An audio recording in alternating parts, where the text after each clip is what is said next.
दोपहर के बाद हल्की हल्की बारिश शुरू हो गई और हवेली के फूलों पर बहार आने लगी। मौसम बहुत खुशगवार हो गया। हवेली के सारे मामलात तर्क हो गए थे। किशोरी के लिए भी कोई खास काम नहीं था। चुनाचे वो अपने कमरे में पहुंच गया जो अपनी मंजिल पर था और जिसकी अकबी खिड़की से हवेली का बैरूनी हिस्सा नजर आता था।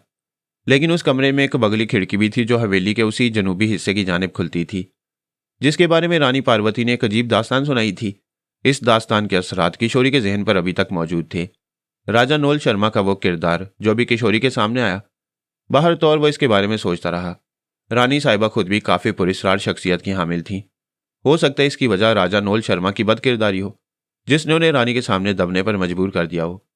गर्ज ये कि उस वक्त उस खिड़की से सामने की जानिब देखते हुए किशोरी के जहन पर वही तासुरात मौजूद थे। वैसे उसने अब तक किसी को इस बर्बादशुदा हिस्से की जानिब जाते हुए नहीं देखा था।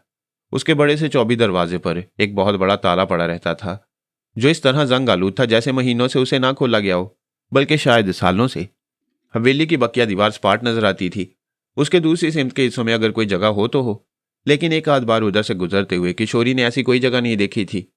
और आज रानी साहिबा ने उसे बताया कि उसका कोई अकबी दरवाजा भी था जिसे उन्होंने हमेशा के लिए बंद करा दिया था। किशोरी इन्हीं ख्यालात में डूबा हुआ न जाने क्या क्या सोचता रहा। वो बेख्याली के अंदाज में बैठा रह गया था। बारिश की रिमझिम जारी थी। अचानक उसने 3 आदमियों को देखा जो आहिस्ता आहिस्ता हवेली के उस तबाहशुदा हिस्से की जाने बढ़ रहे थे। ना जाने क्यों किशोरी चौंक पड़ा। इधर तो किसी को जाने की इजाजत ही नहीं थी और इसके सिलसिले में खुद उसे भी हदायत की गई थी। फिर ये कौन है? क्या हवेली के मुलाजिम जो वहां किसी खास मकसद के तहत जा रहे हैं? क्या राजा नोल शर्मा ने खुफिया तौर पर इस इलाके में रिहाइश का कोई जरिया इख्तियार किया है? किशोरी अजीब सी सनसनी के अंदाज में बैठा सोचता रहा। अगर ऐसी कोई सूरत हाल है तो उस पर इसकी क्या जिम्मेदारी आयद होती है? वैसे भी वो हाउस सेक्रेटरी होने की हैसियत से इस पूरी हवेली का निगरान था और उसे यहाँ के मामलात के बारे में मालूम रहना चाहिए था।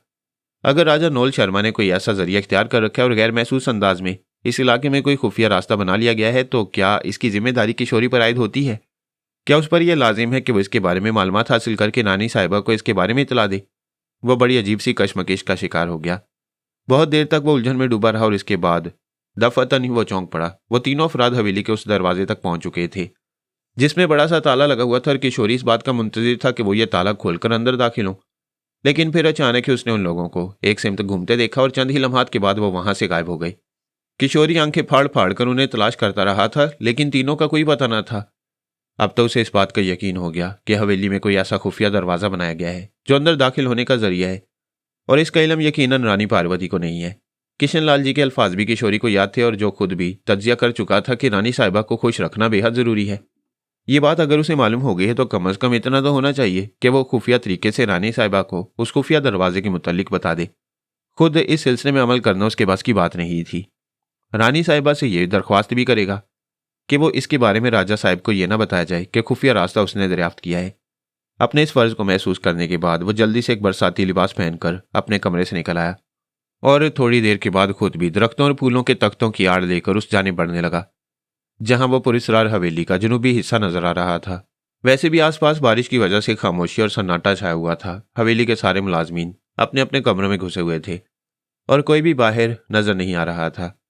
चुनाचे किशोरी को किसी ने ना देखा और वो जगह तब्दील करता हुआ बिल आखिर उस जगह पहुंच गया जहां वो तीनों अफराद दीवार के करीब पहुंचकर गुम हो गए थे। तभी उसने दीवार में एक खुफिया दरवाजा देखा और यह दरवाजा कुछ अजीबोगरीब नौयत का हामिल था। ये गालिबन लकड़ी ही का बनाया गया था, लेकिन उस पर टूटी हुई दीवार के नक्श कंदा किए गए थे और निहायत सफाई से उसे दीवार में बना दिया गया था। किशोरी अपनी जगह रुककर उसे देखता रहा और फिर अचानक उसे आड़ में हो जाना पड़ा। अंदर से जाने वाले 3 अफराद में से 2 बाहर निकल आए थे। वो दोनों बाहर आकर रुक गए। वो एक दूसरे से कुछ बातें कर रहे थे और उनके अल्फाज किशोरी के कानों में पड़ रहे थे। यहां तो कोई नहीं है। मुझे शुबा हुआ था, सवाल ही पैदा नहीं होता, फिर भी एहतियात तो जरूरी है। हाँ, अब तो इत्मीनान हो गया। सन्नाटा पड़ा है। दूसरे ने कहा, किसे गर्ज है कि यहां आए? तुम्हें जरूर गलत फहमी हुई है, पहले ने कहा और इसके बाद वापस अंदर चले गए। लेकिन दरवाजा बंद नहीं किया गया। किशोरी चंद लम्हात अपनी जगह छुपा रहा। सूरत हाल खतरनाक थी। ऐसे हालात में कोई खतरा भी पेश आ सकता था, लेकिन किशोरी खुद को रोक ना सका। वो आगे बढ़ा और उस दरवाजे के करीब पहुंच गया। वो आंखें फाड़ फाड़ कर चारों तरफ देखता रहा। आसपास और कोई मौजूद ना था। एक बार किशोरी ने फिर इस मसले पर सोचा, उसे इन मामलात में मुदाखलत करना चाहिए या नहीं। असूली तौर पर तो यह मुनासिब नहीं था, लेकिन तजस्सुस अब चैन कहाँ लेने देता। इंसानी फितरत से इख्तलाफ तो मुमकिन नहीं, और फिर सामने खुला हुआ दरवाज़ा था। चंद लम्हात रुककर उसने सोचा और इसके बाद खुले हुए दरवाजे से अंदर दाखिल हो गया। दरवाजे की दूसरी जानिब तारीकी फैली हुई थी, लेकिन कहीं दूर रोशनी मौजूद थी जिसकी झलक ने उस हिस्से को भी इतना रोशन जरूर कर दिया कि रोशनी का एहसास बाकी रही। किशोरी आहिस्ता आहिस्ता उस राहदारी नुमा जगह में आगे बढ़ता रहा जो बंद थी, और तकरीबन 20 फुट का फासला तय करने के बाद वह एक और खुले हुए दरवाजे के पास पहुंच गया। उसने रुककर दूसरी जानिब की आहट ली, लेकिन यहां खामोशी फैली हुई थी। वो दरवाजा खोलकर अंदर पहुंचा तो उसने अपने आप को एक हॉल नुमा कमरे में पाया। उस कमरे में एक मध्यम बल्ब रोशन था जिसकी मलगजी रोशनी अजीब में नूर और बदसूरत नजर आ रही थी। हॉल नुमा कमरे में मजीद 3 दरवाजे मौजूद थे, जिसमें से 2 में ताले लटक रहे थे। अलबत्ता तीसरा दरवाजा खुला हुआ था। वो उस दरवाजे से अंदर दाखिल हुआ तो आगे चलकर रास्ता बंद हो गया। अलबत्ता दाहिनी सिमत कुछ सीढ़ियां नीचे उतरती हुई नजर आ रही थीं, जो काफी कुशादा और चौड़ी थीं। बाएं सिमत कुछ ना था। किशोरी का दिल धाड़ धाड़ कर रहा था। एक लम्हे के लिए उसने सोचा कि यहां से भाग जाए, कहीं किसी मुसीबत का शिकार ना हो जाए, लेकिन फिर हिम्मत करके आगे बढ़ा और सीढ़ियां उतरता चला गया। नीचे का मंजर देखकर उसकी आंखें शिद्दत हैरत से फैल गईं। एक इंतहाई वसी और चकोर तहखाना था जिसमें दुनिया जहान की चीजें भरी हुई थीं। इंतहाई साफ और शफाफ और कीमती फर्नीचर से आराज था, लेकिन तहखाने की बगली दीवार के पास उसने जो कुछ देखा उसे देखकर किशोरी के होशो हवास गुम हो गए। उस दीवार में सलाखोंदार दरवाजा बना हुआ था, जिसके एक हिस्से में मोटा सा ताला पड़ा हुआ था, और सलाखोंदार दरवाजे की दूसरी जानिब एक कद्दे-आवर स्याह रंग का रीछ नजर आ रहा था, जो जमीन पर बैठा जुबान निकाले हाँफ रहा था। तहखाने में इतनी रोशनी थी कि हर चीज साफ देखी जा सकती थी, लेकिन रीछ की कैफियत देखकर किशोरी के आसाब कशीदा हो गए। वह जख्मी नजर आता था और उसके काले जिस्म पर खून के धब्बे महसूस हो रहे थे। किशोरी आगे बढ़कर सलाखोंदार दरवाजे के पास पहुंच गया तो रीछ ने अपनी छोटी छोटी आंखों से उसे देखा, और इसके बाद उसके हलक से गुर्राहटें निकलने लगी। वह सख्त निढाल मालूम होता था और काफी वहशत ज़दा नजर आ रहा था। उसने किशोरी को देखकर चंद लम्हात गुराने पर इक्तफा की, और इसके बाद अचानक ही खौफनाक अंदाज में धाड़ता हुआ किशोरी की जानिब लपका और सलाखों से टकरा कर एक बार फिर जमीन पर गिर पड़ा। उसके सीने और बाजू पर खून के गहरे गहरे धब्बे पड़े हुए थे, और उनसे खून रिस रहा था, जिससे यह इजहार होता था कि रीछ को अभी थोड़ी देर पहले जख्मी किया गया है। रीछ के इस तरह गुरा कर दौड़ने से किशोरी घबराकर कई कदम पीछे हट गया। अगर दरमियान में सलाखोंदार दरवाजा ना होता तो खूंखार रीछ किशोरी के जिस्म के चीथड़े उड़ा देता। वह जमीन पर गिरने के बाद फिर उठा, फिर गिर पड़ा। गालिबन उसमें खड़े होने की सक्कत नहीं थी। किशोरी अभी दहशत भरी निगाहों से रीछ को देख ही रहा था कि दफअतन उसे अपने पीछे आड़ सुनाई दी, और वह दहशत ज़दा होकर पलटा। तभी उसने उन 3 आदमियों को देखा जो थोड़ी देर कबल इस इमारत में दाखिल हुए थे। वह खूंखार निगाहों से किशोरी को देख रहे थे। किशोरी का जिस्म कांपने लगा। वो कभी पलटकर रीछ को देखता और कभी उन तीनों को। अचानक ही तीनों ने आगे बढ़कर किशोरी को बुरी तरह दबोच लिया। किशोरी के हलक से डरी डरी सी आवाजें निकलने लगीं, लेकिन वो उनसे कुछ भी ना कह सका। तीनों ने उसे अच्छी तरह जकड़ लिया था, और इसके बाद वो एक दूसरे को सवालिया नजरों से देखने लगे। तब उनमें से एक ने कहा, ले चलो इसे रानी साहिबा के सामने पेश कर दो। दूसरे लम्हे वो किशोरी को धकेलते हुए आगे बढ़ने लगे, लेकिन किशोरी के कानों ने जो कुछ सुना था उसे उस पर यकीन नहीं आ रहा था। रानी साहिबा का यहाँ क्या तस्करा, उसने सोचा। वो लोग उसे तहखाने से घसीटते हुए सामने बने हुए एक दरवाजे तक ले चले, और फिर उनमें से एक ने दरवाजा खोलकर किशोरी को अंदर दाखिल कर दिया, और खुद भी उसके पीछे पीछे अंदर पहुंच गई। यहाँ तेज रोशनी फैली हुई थी। सामने एक पुरसुकून ख्वाबगाह नजर आ रही थी, जिस पर कालीन बिछा हुआ था। एक गोशे में बहुत ही आला किस्म की मसहरी पड़ी हुई थी। कुछ और दूसरी चीजें भी थीं, लेकिन मसहरी पर रानी पार्वती को देखकर किशोरी की आंखें झपक गईं। रानी पार्वती इस वक्त अजीब कैफियत में थी। बाल बिखरे हुए थे, चेहरा पसीने में डूबा हुआ था, और बदन के लिबास को देखकर किशोरी की आंखें उस पर ना ठहर पा रही थी। लिबास पूरी तरह तार तार था, चीथड़े झूल रहे थे। वह मसारी पर बैठी निढाल नजर आ रही थी। कुछ और करीब पहुंचा तो उसने रानी पार्वती के जिस्म के कुछ हिस्सों पर खून के निशानात देखे। एक लम्हे में उसने यह अंदाजा लगा लिया कि ये निशानात खरोंचों के हैं। गालिबन रानी पार्वती को उसी रीछ ने भंबोड़ा था, लेकिन यह सब कुछ क्या है, किशोरी की समझ में कुछ नहीं आ रहा था। रानी पार्वती ने निगाहें उठाकर उसे देखा, देखती नहीं। तब उनमें से एक शख्स ने कहा, यह चोरी छुपे अंदर आए हैं, तुम जाओ। रानी पार्वती ने उनसे कहा, और वह तीनों चौंक कर रानी को देखने लगे। जाओ, तुम जाओ, रानी पार्वती गुर्राई, और वह तीनों इस तरह पलटकर वापस भागे जैसे अब एक लम्हे की ताखीर भी उनकी मौत का सबब बन सकती है। रानी पार्वती गहरी गहरी सांसें लेती रही, और फिर उसने इंतहाई खुरदरे और सख्त लहजे में पूछा, तुम यहाँ क्यों आ मरे? शायद मुझसे गलती हो गई रानी साहिबा। क्यों गलती हो गई? मैं पूछ रही हूँ, तुम यहाँ कैसे आ गई? जी, वो मैं अपने कमरे में बैठा हुआ था। आपने मुझे इस इमारत के बारे में कुछ बताया था, वो मेरे जहन में गर्दिश कर रहा था कि मैंने उन अफराद को उस इमारत में दाखिल होते हुए देखा। मैंने दिल में यह सोचा कि रानी जी के हो सकता है महाराज नोल शर्मा जी, खुफिया तौर पर यहाँ आ गए हूँ और मैं सिर्फ आपकी वफादारी में ये मालूमात हासिल करने के लिए इस तरफ आ गया था कि देखो तो सही राजा साहब यहाँ क्या कर रहे हैं। और उन्होंने आपसे फिर झूठ बोलकर आपको बेवकूफ़ बनाया है। जब मैं उस दीवार के करीब पहुंचा जिसमें एक अजनबी दरवाज़ा खुला हुआ था, तो मुझे इस बात का यकीन हो गया कि आपने अकबी दरवाजे तो बंद करा दिए हैं, लेकिन राजा साहब ने निहायत चालाकी से एक नया दरवाज़ा निकलवा लिया है और उससे अंदर आते जाते हैं। मैं रानी साहिबा सिर्फ आपकी वफादारी निभाने के लिए यहाँ तक पहुंचा था। हालांकि मेरा दिल इस सिलसिले में परेशान था और मैं सोच रहा था कि कहीं मेरी इस हद तक इन मामलात में मुदाखलत आपको नागवार न गुजरे। रानी पार्वती अजीब सी निगाहों से किशोरी को देखती रही, फिर उसके होंठों पर मुस्कुराहट फैल गई। तुमने जो कुछ किया मैं उसकी वजह समझ रही हूँ किशोरी। राजा नोल शर्मा की तो अब ये जरूरत नहीं हो सकती कि वो इस इमारत में दाखिल हो। मैंने इसके लिए बड़े माकूल बंदोबस्त कर दिए हैं, लेकिन मैं छोड़ो इन बातों को। देखो मेरा बदन जख्मों से चूर है।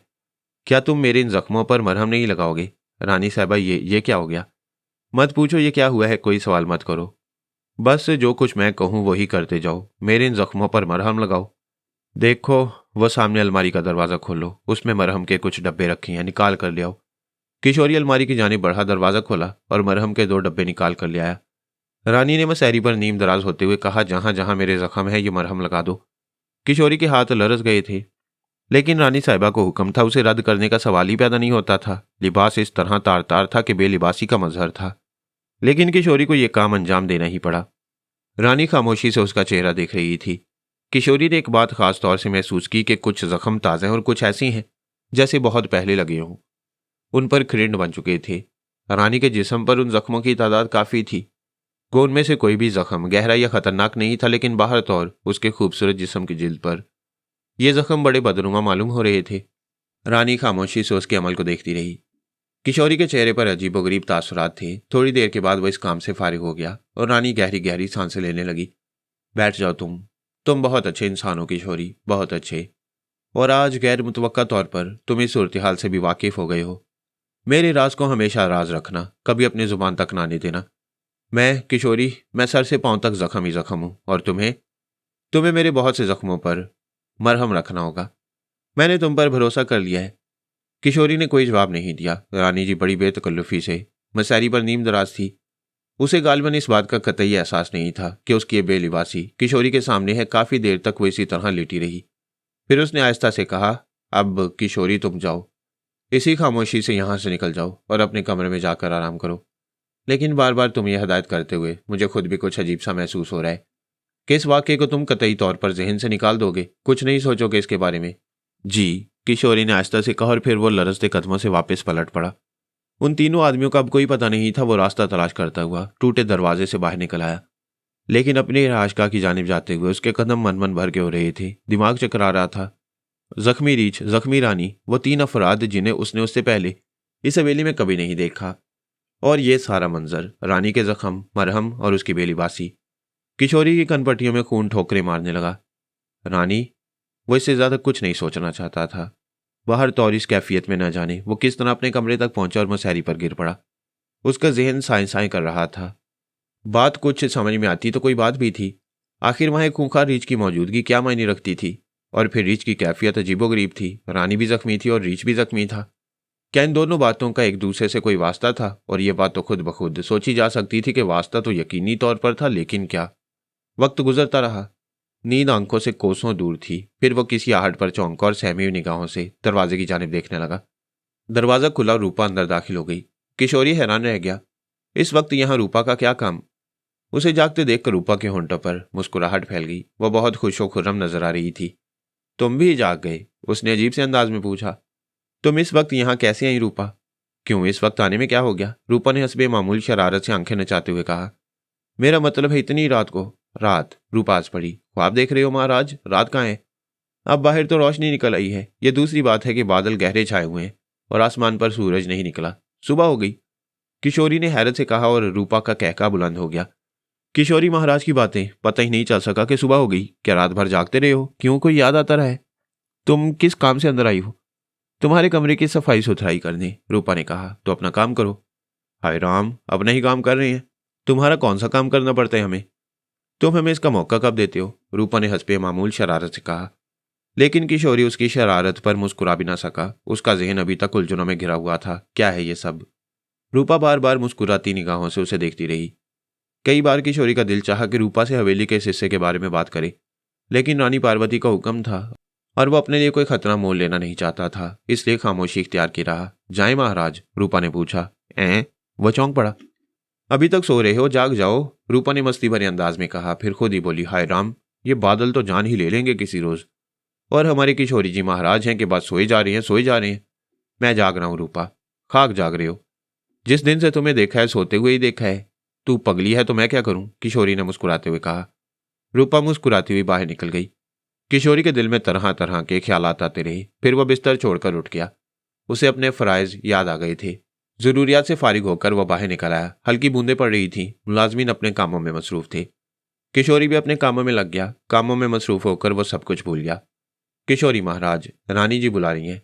एक मुलाजिम ने इतला दी और किशोरी का दिल धड़क उठा। बहरहाल वो रानी साहिबा के कमरे की तरफ चल पड़ा। रानी साहिबा एक खूबसूरत लिबास में मलबूस बैठी हुई थी। उन्हें देखकर सोचा भी नहीं जा सकता था कि उनके जिस्म पर कोई जख्म होगा। क्या कर रहे थे किशोरी?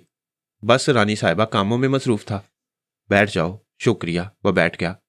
रात की बातें भूल तो ना गए होगे? याद तो है, लेकिन आप भरोसा करें, मुंह तक कभी ना आएंगी। मुझे भरोसा है। बाहर बारिश हो रही है? जी। तुम्हें बारिश कैसी लगती है? बारिश किसे अच्छी नहीं लगती रानी जी? मुझे अच्छी नहीं लगती। बूंद बूंद मेरे अंग अंग को जलाती है। जहर की बूंदों की मानंद मेरे सीने में उतरती है।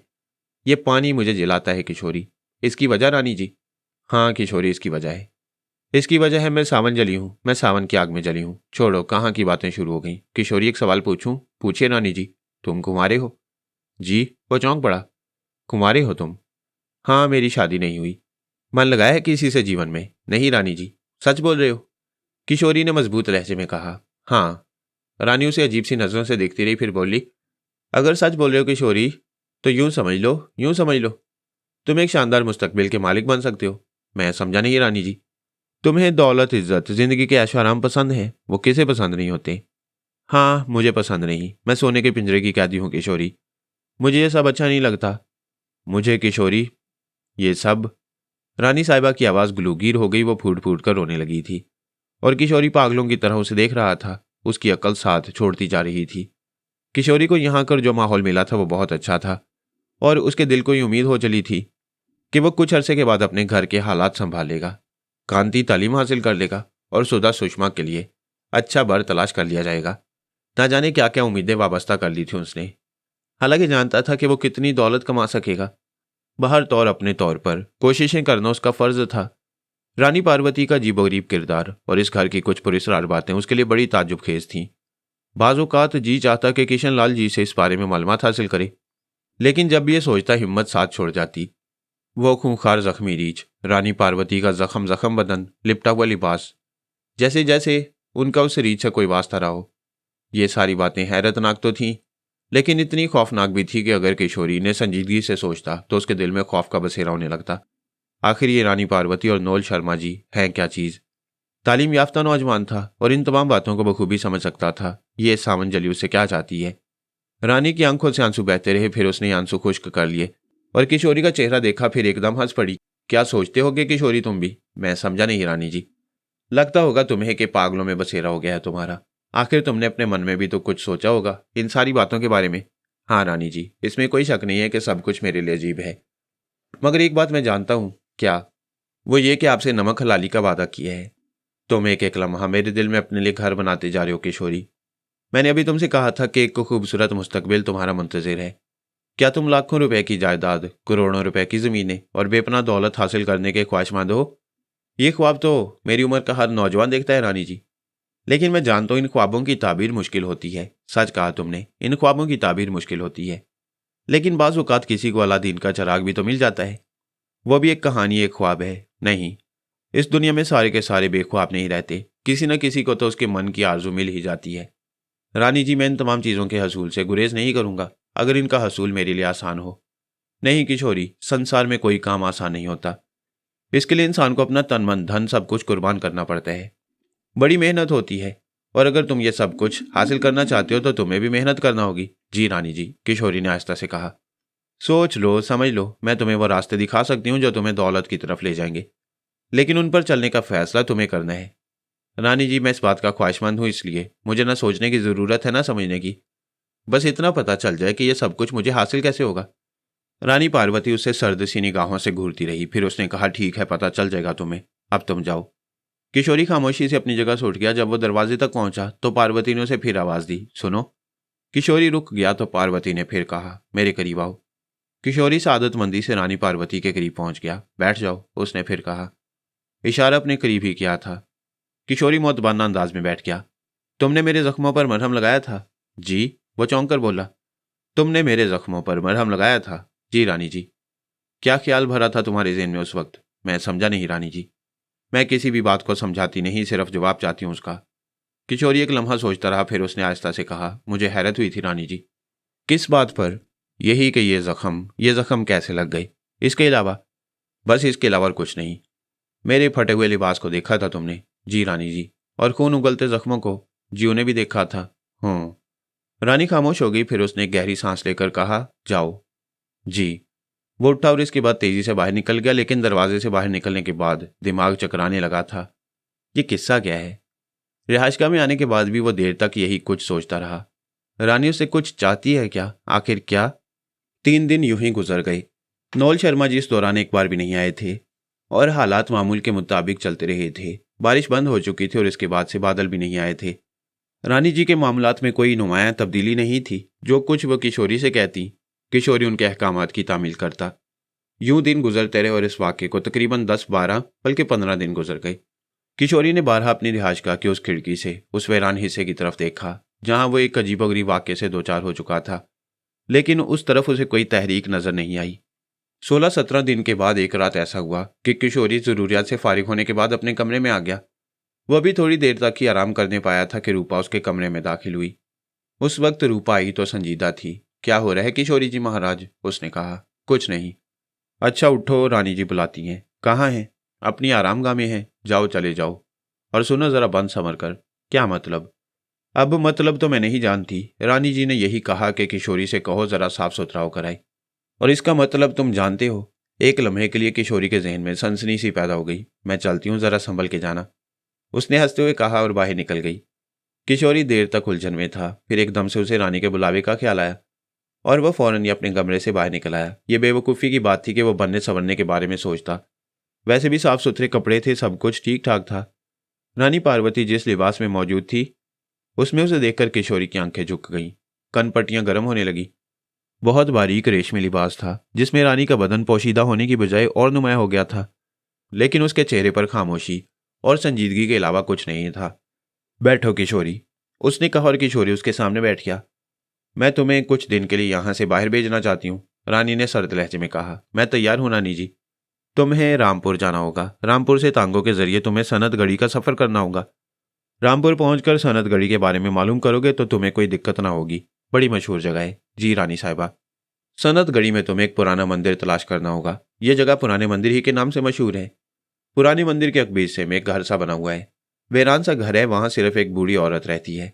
उस बूढ़ी औरत का नाम कमलीशा है। तुम कमलीशा के पास जाओगे और इसके बाद मेरा एक संदेश उसे दोगे। जो कुछ मुझे उसके पास भिजवाना है वो मैं तुम्हें दे दूंगी। ये संदेश उसे देकर तुम वहां जवाब का इंतजार करना। वो जो कुछ भी तुमसे कहे उसकी बात पूरे तरीके से मान लेना और खबरदार उस बात को जहन में रखना कि कमलेशा तुमसे जो भी कहेगी वो तुम्हारे हक में बेहतर होगा, चाहे वो तुम्हें कुछ अजीब क्यों ना लगे। लेकिन तुम्हें हर कीमत पर वही करना है। इसमें कितने भी दिन लग जाएं उसकी चिंता मत करना। अपना पता तो तुमने दे ही दिया है। पैसे तुम्हारे घर पहुंच जाएंगे और घर वालों को कोई परेशानी नहीं होगी। जी रानी जी, आप चिंता न करें। तो फिर तुम कब रवाना हो सकते हो? जब आप हुक्म दें। कल दिन में 11 बजे यहाँ से चले जाओ। तुम्हें रेल मिल जाएगी। उस रेल में बैठकर तुम रामपुर चले जाना और वहां पहुंचते ही सनतगढ़ी का सफर इख्तियार करना। वैसे अपने आप से होशियार रहना, हो सकता है रास्ते में तुम्हें कुछ बहकाने वाले मिल जाएं। जी, और वो संदेश? किशोरी ने पूछा। हाँ, वो मैं तुम्हें सुबह जाते वक्त दे दूंगी। तुम इसकी बिल्कुल फिक्र ना करो। जी, बहुत बेहतर। बस जाओ, रानी ने कहा और किशोरी फौरन वहां से उठ गया। फिर वो बाहर निकल आया। रूपा पर गुस्सा आ रहा था। उसे कह रही थी बन सवर कर जाना। रानी ने यही हदायत किया उसे। ख्वामखा बेवकूफ़ी होती है ना। बाहर तो रूपा की शरारतें उसे बुरी नहीं लगती थीं। वही तो एक थी जिससे उसका दिल लगा रहता था। किशोरी अपने कमरे में आ गया और देर तक खामोशी से रानी के बारे में सोचता रहा। रानी बहुत बड़े घराने की रानी थी। जो भी पहन लेती वो उनका अपना मामला था, लेकिन उनकी निगाहों में कोई ऐसी बात नजर नहीं आई थी किशोरी को जिससे उसे यह एहसास होता कि मामला कहीं गड़बड़ है। वैसे बारहा रानी जी का अंदाज ऐसा हुआ कि किशोरी को इस बात का खतरा पैदा होने लगा कि कहीं उसकी जिंदगी के लिए कोई मुसीबत न बन जाए। लेकिन अभी तक तो वो महफूज रहा था। बाहर तो और ही अच्छा है, कुछ दिन यहाँ से बाहर निकलेंगे। इस दौरान हालात के बारे में सोचने समझने का मौका भी मिलेगा। रात के ना जाने कौन से हिस्से में उसे नींद आ गई। दूसरी सुबह मामूल के मुताबिक जागा। हालात जू के तू थे। किशन लाल जी से मुलाकात हुई और उसने किशन लाल जी को बताया कि रानी उसे कहीं बाहर भेज रही हैं। किशन लाल जी ने गर्दन हिलाते हुए कहा, जरूर जाओ, रानी जी तुम पर बहुत ज्यादा एतमाद करने लगी हैं और यह एतमाद तुम्हारे लिए फायदेमंद ही साबित होगा। इंतजामात किए गए और इसके बाद रानी साहिबा ने मुझे अपने कमरे में तलब कर लिया। वो बिल्कुल संजीदा नजर आ रही थी, चेहरे पर कोई खास तासुर नहीं था। मुझसे कहने लगी, किशोरी तुम रामपुर जाने को तैयार हो? जी रानी जी, आपका हुक्म था, मैं कैसे इनकार कर सकता हूँ। लो, ये खर्च के लिए रकम रख लो, एक कागज रख लो, इसे इसी तरह एहतियात से बंद रहने देना। इसकी हिफाजत करना और इसके बाद कमलेशा की हिदायत के मुताबिक अमल करना है। अगर इस काम में तुम्हें कुछ दिन भी लग जाएं तो चिंता न करना। मैं जैसा कि तुमसे कह चुकी हूँ कि यहाँ तुम्हारे सारे मामलात पूरे करती रहूंगी, चुनाचे तुम्हें कोई फिक्र नहीं करनी चाहिए। जी रानी जी, बस आपने मुझसे कह दिया, इतना काफ़ी है, किशोरी ने कहा। वो कागज़ जो तय किया हुआ था और एक लिफाफे में बंद था, किशोरी ने अपने लिबास में छुपा लिया और इसके बाद रानी की दी हुई रकम महफूज करके रानी से मजीद हदायत लेकर वहां से चल पड़ा। अपने कमरे में आकर उसने मुख्तसर सा सफरी बैग उठाया और खामोशी से बाहर निकल आया। इस सिलसिले में किसी खास एहतमाम की ज़रूरत नहीं थी। रेलवे स्टेशन जाना था, रेल का टिकट खरीदना था और रेल में बैठ जाना था, बस इतना सा काम था। थोड़ी देर के बाद वो रेलवे स्टेशन पहुंच गया। ट्रेन का वक्त करीब आ गया था।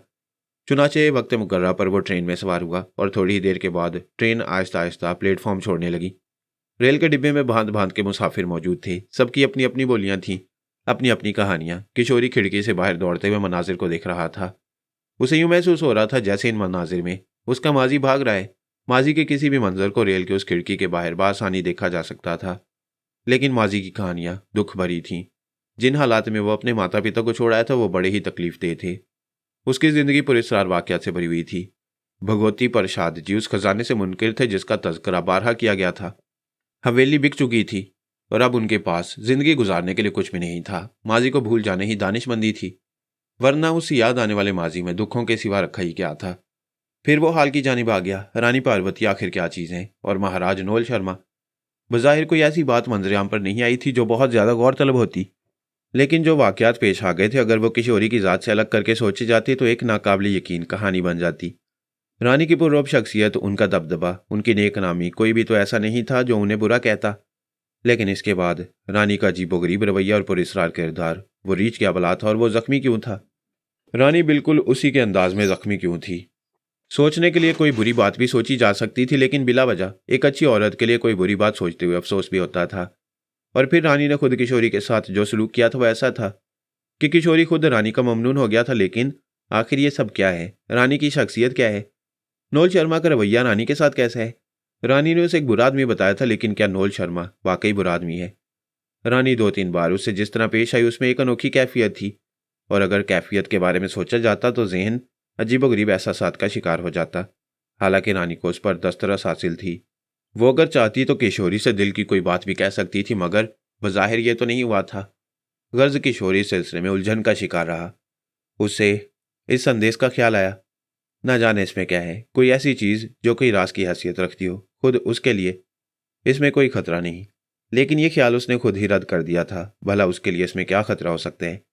रामपुर से सनतगढ़ी के लिए तांगे चलते थे, मालूमात करने में कोई दिक्कत नहीं होगी। वैसे वो खुद भी कभी रामपुर नहीं आया था और यह जगह उसके लिए बिल्कुल ही नहीं होगी। ख्यालात के भंवर में ना जाने कब तक डूबा रहा। वक्त तेजी से गुजर रहा था। फिर दफातन ही एक स्टेशन पर ट्रेन रुकी तो एक आदमी उसके डिब्बे में चढ़ाया। ये शक्ल सूरत से बिल्कुल अजनबी था, लंबा चौड़ा और देव कामत आदमी। वो सीधा किशोरी के पास पहुंच गया। किशोरी महाराज आप ही हैं? उसने पूछा, और किशोरी बुरी तरह चौंक पड़ा। हाँ मैं ही हूँ, कहो क्या बात है?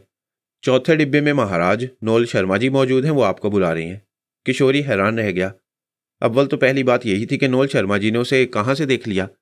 दूसरी बात यह कि वो इस तरह, लेकिन एक ऐसा नाम सामने आया था जिस पर तवज्जो देना जरूरी था। वह फौरन ही अपनी जगह से उठ गया। चौथा डिब्बा फर्स्ट क्लास का था और उसमें बहुत ही कम मुसाफिर थे। जो थे वो इक्का दुक्का अपने अपने गोशों में बैठे हुए थे और एक गोशे में नोल शर्मा जी नजर आए। इसका मकसद है कि उस आदमी की दी हुई इतला दुरुस्त है। नोल शर्मा को देखकर किशोरी हैरान रह गया। पहली बार भी इस शख्स को देखकर किशोरी को एक अजीब सा एहसास हुआ था, लेकिन अब उसका चेहरा बदला बदला नजर आ रहा था। उसकी आंखों में एक नरम कैफियत थी। बाहर दौर इस शख्स में कोई ऐसी खूबी नुमाया थी जो सामने वाले को मुतासिर करती थी। किशोरी ने दोनों हाथ जोड़ दिए। आओ किशोरी लाल बैठो, उन्होंने नरम लहजे में कहा और फिर निगाहें उठाकर उस शख्स की तरफ देखा। वह जल्दी से डिब्बे के दरवाजे की जाने पड़ गया। ट्रेन ने विसल दी और इसके बाद आहिस्ता आहिस्ता रेंगने लगी। नोल शर्मा जी ने नरम लहजे में कहा, चिंता मत करो, अगर तुम्हारा कोई सामान है तो वहां मौजूद रहेगा। तुम्हें हैरत होगी कि मैंने तुम्हें देख कैसे लिया। जी महाराज, किशोरी ने नरम लहजे में जवाब दिया। बस जब तुम ट्रेन में चढ़े थे तो मैंने तुम्हें देख लिया था, लेकिन इंतजार कर रहा था कि कुछ फासला तय हो जाए तो तुम्हें मुखातिब करूं। आप कहाँ जा रहे हैं महाराज? रामपुर, नोल शर्मा जी ने जवाब दिया और फिर चौंक कर उससे बोले, और तुम? जी मैं भी रामपुर ही जा रहा हूं। नोल शर्मा चंद लम्हात खामोशी से उसे देखते रहे, फिर उन्होंने कहा, रामपुर जाने का इरादा क्यों किया तुमने? वो दरअसल मेरे वहां कुछ रिश्तेदार हैं, बहुत दिन से उनके पास जाने के बारे में सोच रहा था। रानी जी से छुट्टी मांगी तो उन्होंने कहा कि एक हफ्ते के लिए हो आऊं। बस यूं मैं चल पड़ा। कौन से मोहल्ले में रहते हैं तुम्हारे रिश्तेदार? नोल शर्मा ने सवाल कर किशोरी एकदम सटपटा गया। बहुत ही टेढ़ा सवाल था। ना जाने क्यों उसका जी नहीं चाहा था कि नोल शर्मा को तमाम सूरत हाल बता दे, ताहम उसने संभल कर कहा, मैं पहली बार रामपुर जा रहा हूँ। राजा साहब इससे पहले कभी वहां नहीं गया। उन्होंने मुझसे कहा है कि वो मुझे स्टेशन पर लेने आ जाएंगे। मोहल्ले वगैरह के बारे में मैं कुछ नहीं जानता। अच्छा खैर कोई बात नहीं, आराम से बैठो, मैं ज़रा दूसरे किस्म का इंसान हूँ। तुम्हें याद है तुमने उस दिन की मुलाकात में मुझे मालिक कहा था, तो मैंने तुमसे कहा था कि संसार में इंसानों का मालिक एक ही है। ज़मीन व आसमान में एक मालिक के सिवा कोई दूसरा मालिक नहीं हो सकता। जी, और आपके वो अल्फाज मुझे याद हैं। आज भी यही कुछ समझो, तुम भी इंसान हो, मैं भी इंसान हूँ। हमारे बीच कोई ऐसा फ़र्क नहीं है। बहुत बहुत शुक्रिया महाराज। किशोरी एक सीट पर बैठ गया। नोल शर्मा जी ने कहा, तुम रेलवे के टिकट वगैरह की फिक्र मत करना, यहाँ कोई तुमसे कुछ नहीं पूछेगा, मैं जो हूँ। जी महाराज, मैं जानता हूँ। किशोरी, तुम एक अच्छे खानदान के लड़के मालूम होते हो, मुझे चेहरों की शनाख्त है। मैं तुम्हें किसी भी कीमत पर बुरा आदमी नहीं समझता, लेकिन ज़रा ये बताओ, आखिर तुमने हमारे महल में नौकरी क्यों की है? मुझे नौकरी चाहिए थी महाराज, और इसके लिए मेरे पास वसाइल नहीं थे। किशन लाल जी जो आपके कैशियर हैं, उन्होंने मुझे यहाँ मुलाजिम करा दिया, और बहरहाल ये अच्छी जगह है। नोल शर्मा उसे देखते रहे, फिर उन्होंने आहिस्ता से कहा, हाँ, तुम्हारी नौकरी पर मुझे कोई एतराज़ नहीं, लेकिन उन जुमलों पर एतराज़ है कि तुम उसे एक अच्छी जगह समझते हो। मैं समझा नहीं महाराज।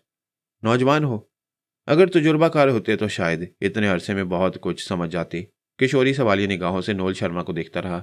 तब नोल शर्मा ने कहा, तुम्हें रानी पार्वती की शख्सियत में कोई अनोखी बात महसूस नहीं होती, सिवाय इसके कि वो रानी है, और रानियां तो अनोखी होती ही हैं? किशोरी ने गोलमोल अंदाज में जवाब दिया, और नोल शर्मा उसे घूरने लगा। फिर उसने कहा, नहीं, रानियां भी इंसान होती हैं, लेकिन वो नोल शर्मा ने जुमला अधूरा छोड़ दिया, फिर बोले, पता नहीं तुम्हारे दिल में उसके लिए क्या जज्बात हों, और यकीनन अकीदत के जज्बात होंगे, या शायद बात उससे कुछ आगे बढ़ चुकी होगी, लेकिन मैं जानता हूं कि तुम असलियत से नावाकिफ हो।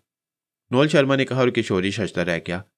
नोल शर्मा के अल्फाज किसी कदर शर्मनाक हैसियत रखते थे। किशोरी कुछ कहना चाहता था इस सिलसिले में, लेकिन हिम्मत ना पड़ सकी। तब नोल शर्मा ने खुद ही कहा, पहले मुझे ये बताओ कि तुम उसके लिए क्या हो। मैं समझा नहीं महाराज।